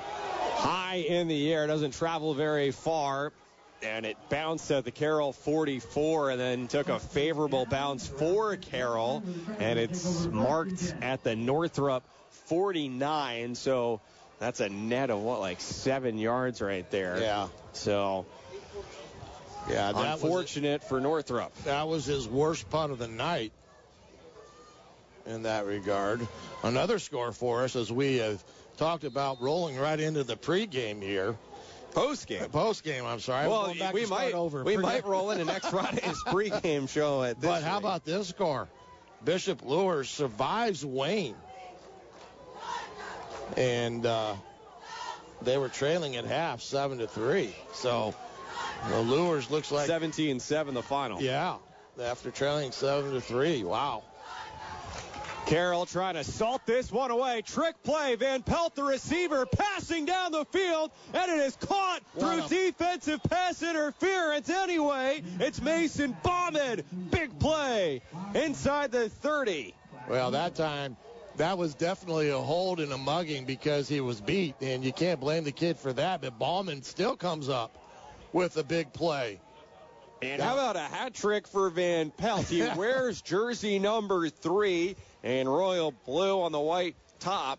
And now in this game, he's got multiple receiving touchdowns. He's got a rushing touchdown, and not a touchdown here, but a big pass play, throwing it. Yeah, he's going to take the play, man. It's automatic first down anyway, so big play there by Van Pelt. Mason Bauman fighting through the hold like you had stipulated, going up and getting the ball. And another big play for the Carroll Chargers. And even though all the penalties at times have maybe led to some yawns here at Spooler Stadium today, got to appreciate the creativity of the offensive package for Carroll tonight. Well, I tell you this, they're not leaving anything in the bag tonight because of that. And to some degree, again, just a reminder of what's at stake. These teams tied for first in the SAC, and right now a lot of looking around here. Well, they're trying to get the play call from the sideline, I believe. 17 on the play clock for the Chargers, who lead by 9, 7:38 to go in this game. But these teams entering tonight tied with Dwenger, all at 4-1. The Saints have already won at home against Snyder. Carroll now with 3 on the play clock. Get the snap off. And it's a handoff. Rhodes running left. Maneuvering through defender. Still on his feet. Cutting back to the right. And he's in the end zone. It's a 27-yard touchdown run for Jackson Rhodes. And that could be a dagger with 7:17 left. Wow. 46-31 Carroll. Wow, wow, wow. 2 plays. And Carroll, after a 3-play drive previously, are back in the end zone. That, in my book, is some crazy. Rhodes running for 6.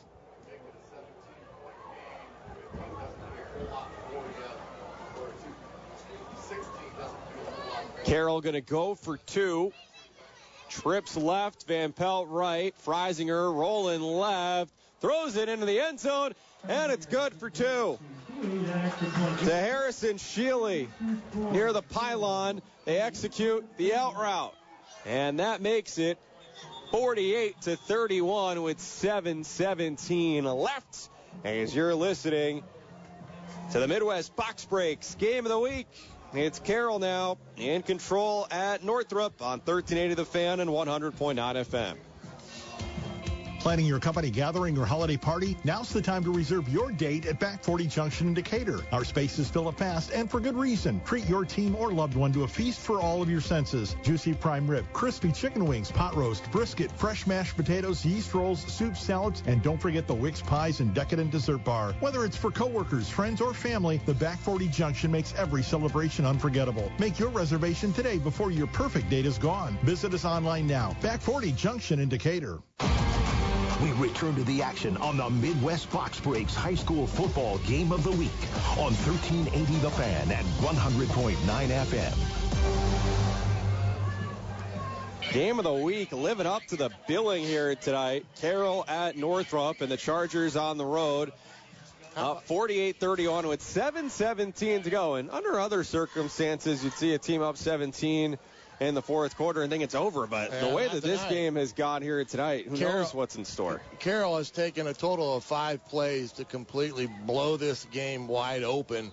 Up 48-31 when it was 33-31 with 26 seconds left in the third. Chargers kicking it off left to right. It's spiraling, and it's returned from the 1-yard line. And here's a big play on the return.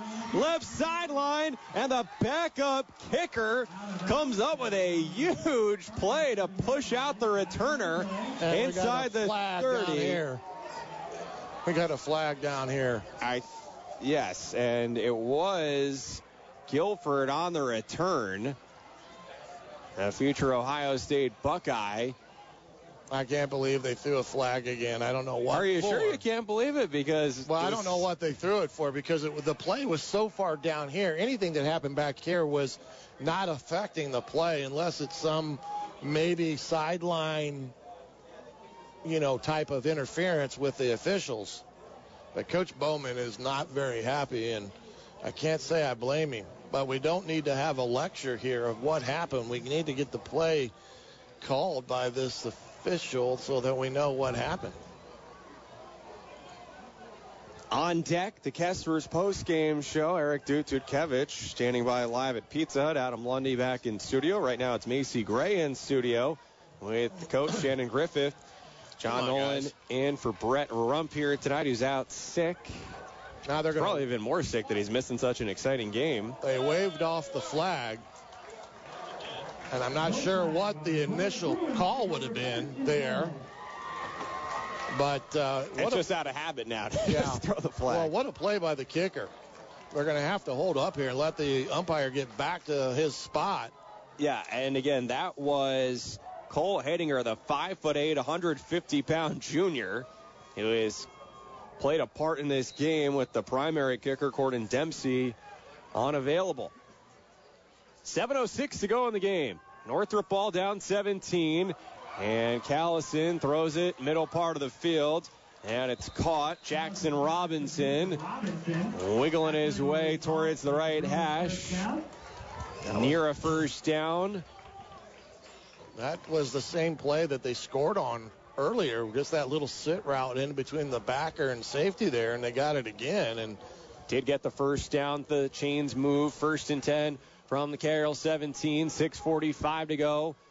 Spread 2 right, 3 left. Callison angling to the right, and his pass fired incomplete. Threw it towards the 6. Looking for Robinson. It'll be 2nd and 10 with 6:36 to go. And, if you're Northrop, down by 17, kind of need points on the quicker side here. Yeah. This is not a look to get a field goal here. This is a 4-down territory, right now. Right, and going back, credit Carroll for executing on that 2-point conversion to make this a 3-possession game. Yeah. With the spread, Callison strikes it to the far right side. It's caught inbounds, medium gain. It'll be 3rd and around 5 or so. It's 6:25 left. And if you're Carroll there, you give them that, right? Yeah, given a chart on the sideline that gives the point differential on when to go for 2 or kick the extra point. So I'm sure that's been utilized quite frequently tonight. 3rd and 5 from the 12. Callison looking left, now running right outside the numbers. And he earns a first down, goes out of bounds. It'll be 1st and goal to go with just under 6 minutes left. Yeah, this is going to be, they're going to have to score and get themselves a chance to come back and probably look to onside kick it because they need possessions. And it has been a wild game, ton of penalties. Northrop once down as many as 20, then got to within 2, but Carroll has reeled off a little 15-0 run. Yeah, they exploded for just in 5 plays. Northrop could have tied it, but failed on the 2-point conversion. Callison on 1st and goal from the 6. Running to his left, changing direction, spin move, but he spins right into a tackler. Oh, he fumbled that ball. Question is, was he down first? They're going to call him down, but man, oh man, that was... He hit the circle button, but went right in the Jacob Schlotterback. Northrop maybe escaped one there. Of course, in the NFL or college right now, they'd be rushing to the line of scrimmage to get the ball snap so the replay official doesn't buzz down. No eye in the sky here, so 5:33 to go. 2nd and goal from the 3. Handoff, Reese running right, and he's stuffed. Hit a wall shy of the goal line. 3rd and goal as the clock ticks down to 5:15. And the deficit, 17 for Northrop, driving right to left. Well, we can say this. We've been treated to a very exciting and explosive ball game. No doubt. 3rd and goal, handoff. Reese running up the gut and into the end zone. Touchdown, Northrop. The Bruins won't go down without a fight. 4:55 remaining. It's 48-37. Offense will stay on the field for a 2-point attempt.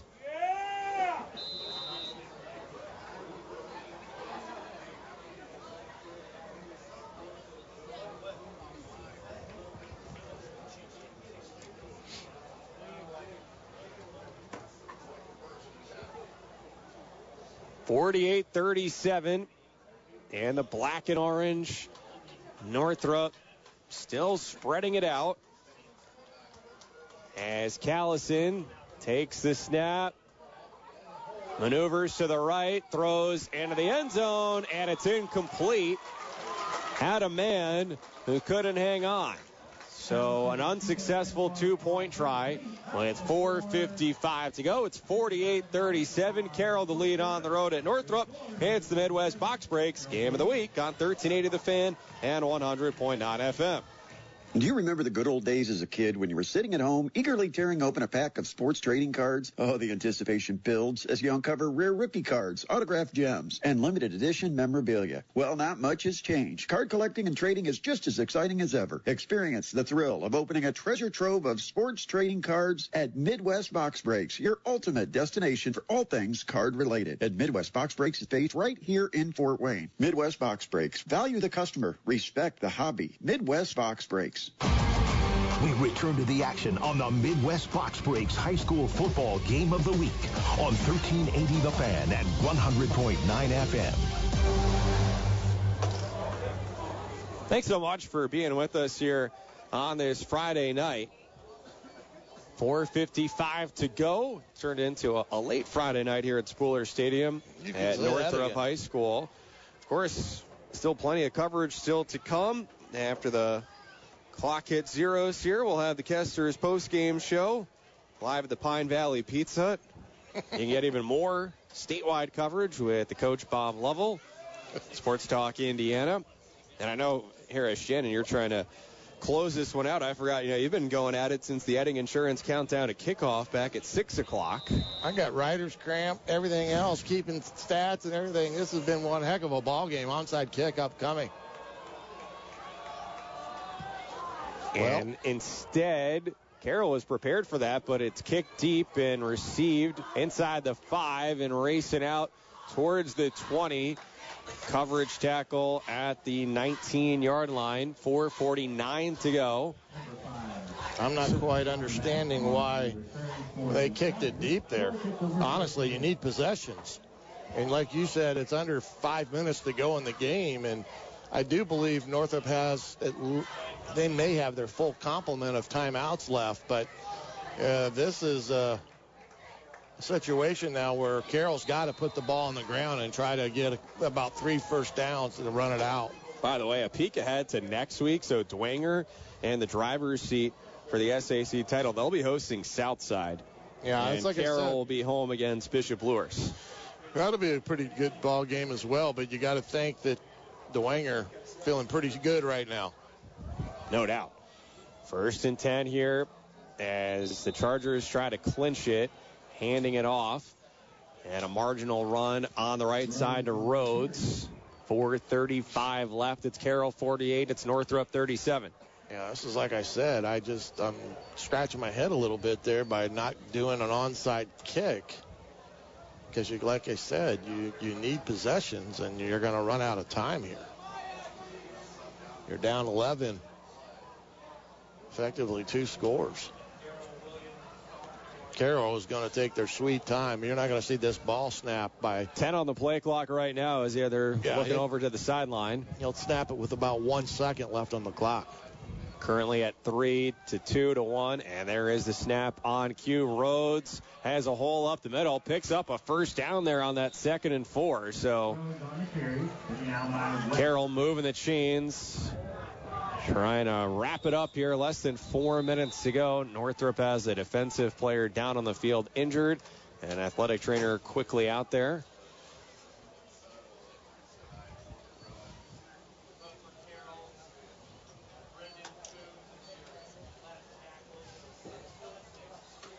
So Carroll and Northrop both coming into this game tied with Dwenger for first in the SAC at 4-1. Overall this year, Northrop at 6-1. Their best start through 7 games since 2003. Last week, a signature win against Snyder, defeating the Panthers for the first time since '99. For Carroll, which got off to a 0-2 start this year, out of conference, losing at Hamilton Southeastern, then at home against Center Grove, but came away from those 2 losses still optimistic, feeling like they had challenged themselves against some of the best teams from Central Indiana, and for that matter, the state. As Northrop player is limping off the field right now, Elijah Collins. And that young man's had a pretty good ball game as well, and you talk about those first 2 games of the year with the new way the schedules work now, with the teams being able to get those 2 non-conference type of games, taking on, talented teams from whether it be down in Indy or up from the region. It really has paid dividends for all the teams in the SAC for that matter. And as I've jumped in here mid-season and saw Carroll put up 49 on Homestead last week, 48 so far on Northrop tonight. Well, yeah, it's hard to fathom that you saw the 9-6 loss against Dwenger that at this point now might be the deciding factor in the tiebreaker. Better not tell Dinah that you've been calling these games or he's going to want you back. That's Rump's issue, right? Yeah, 3:24 now running. As you can see, Freisinger going to take his sweet time. So Northrop's going to have to take some timeouts here unless they've just decided it's okay to let her run. Snap, handoff, Rhodes going to the left, cutting back towards the middle. Tackled at the 44 with 3 minutes left in the game, and Carroll up by 11. Freisinger goes to the far side of the field.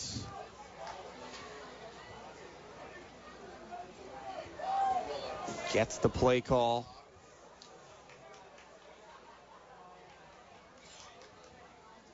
They huddle up, 15 seconds on the play clock, and down to 2:35 to go in the game. It's 2nd and 4, and so for Northrop, absolutely need to get a stop here between 2nd and 3rd down. Snap, fake handoff, Freisinger going left, diving forward, close to a first down. Now a flag comes in at the end, and there's some extra pushing and shoving here as the emotions and the patience running thin here late on this Friday night. Well, you can understand the frustration, but there's no sense of doing something stupid that could potentially get you thrown out of a ball game, and then you're not playing next week. This Bruin team, they've got a chance to. They'll be home against Wayne here next week. Yeah, they're gonna have a chance to finish up strong, and they're gonna have a chance to get themselves into the playoffs, and potentially do something. So they don't want to lose sight other than this frustration tonight, because again, they had their own destiny in their hands. Whereas Dwenger coming in tonight was having to rely upon this Carroll Charger team to get a win. Now, fortunately for them, that's the way it looks.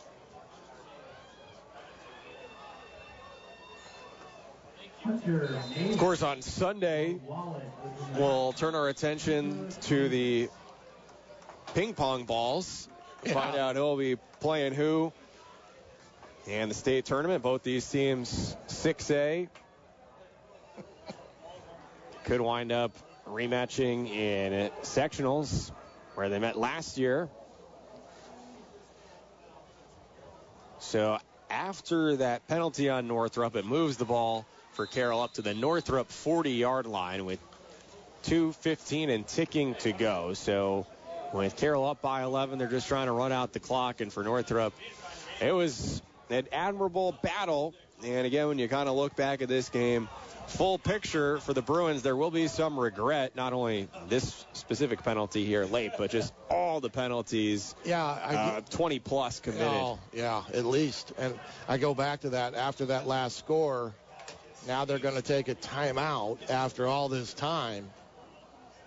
They had their chance to onside kick it there, and like I said, I scratched my head a little bit in that respect, because I'm just not sure what the plan was there. Now, you needed to get a 3-and-out, basically. Yeah, but at the same time, like I said, you gotta, you're trying to score quick. You got to get possessions, and now they decide to, after that penalty, to take a timeout. Well, about like 15 seconds came off the play clock there. That one was. Yeah, and again, this thing tonight, we may as well take another break if we need it, because no, we're good on the breaks. We're good on the breaks.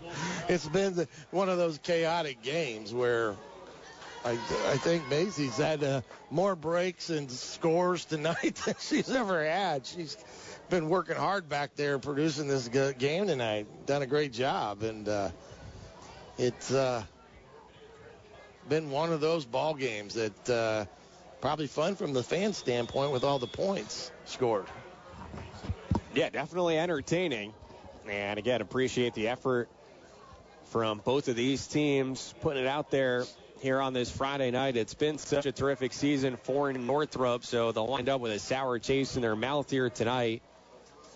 Yet, lots to be proud of it, and lots still ahead, even if they now are out of contention. They got a good ball club. Coach Bowen's done a phenomenal job here with the ball club that he's assembled this year.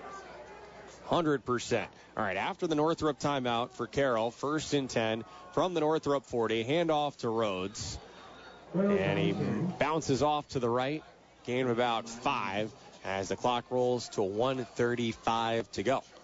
The biggest thing here with Carroll right now, outside of taking as much time off the play clock as Gabe Freisinger's done a good job of that, milking that clock down, is for any running back that has the ball to stay in bounds. You don't want to take a situation where you're running to the sideline and you get tackled and it's out of bounds. Stay within the middle of the field. And just hold on to the ball. Exactly. I mean, could go victory formation here pretty much. 2nd and 5 at the 45.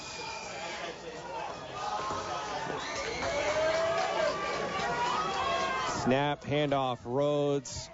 Angling left, cutting back to the right. Stopped, tripped up just short of a first down with 50 seconds left. Northrop will use a timeout before the next Carroll play. I don't understand. Well, let's look in the NFL. That crazy Titans-Cardinals game last week. Yeah, they may be trying to get some kids in as well, too. You got Quay Guilford out there. Probably don't want him out there any more than he has to be.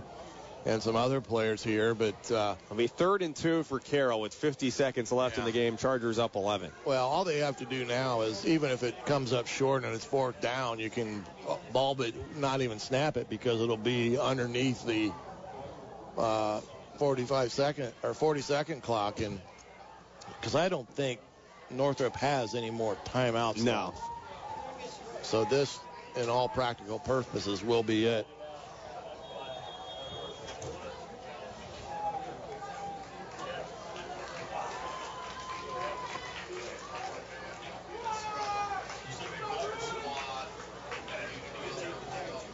Now we're getting back to getting play underway here.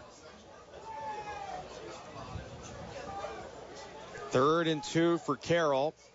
Yeah, they're going into their victory formation here. Snap, and Freisinger won't quite take a knee. Does try to effort for a 1st down. He has stopped around the 31. Wow. That might be enough for the 1st down. It is. They're exactly the same. So they won't even have to snap the football. So that'll do it for us here from Spooler Stadium. Carroll guys were out to come onto the field to start shaking hands, kind of fitting for their sorting through details. They're not going to have to snap it. They're all in sync here. Play clock and game clock are even. So final score, Carroll 48, Northrop 37.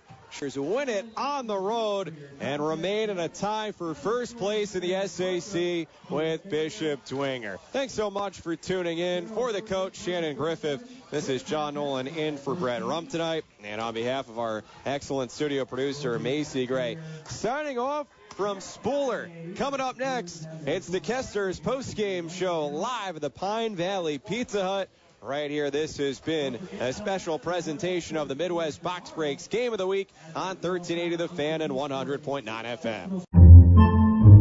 Podcasts by Federated Media.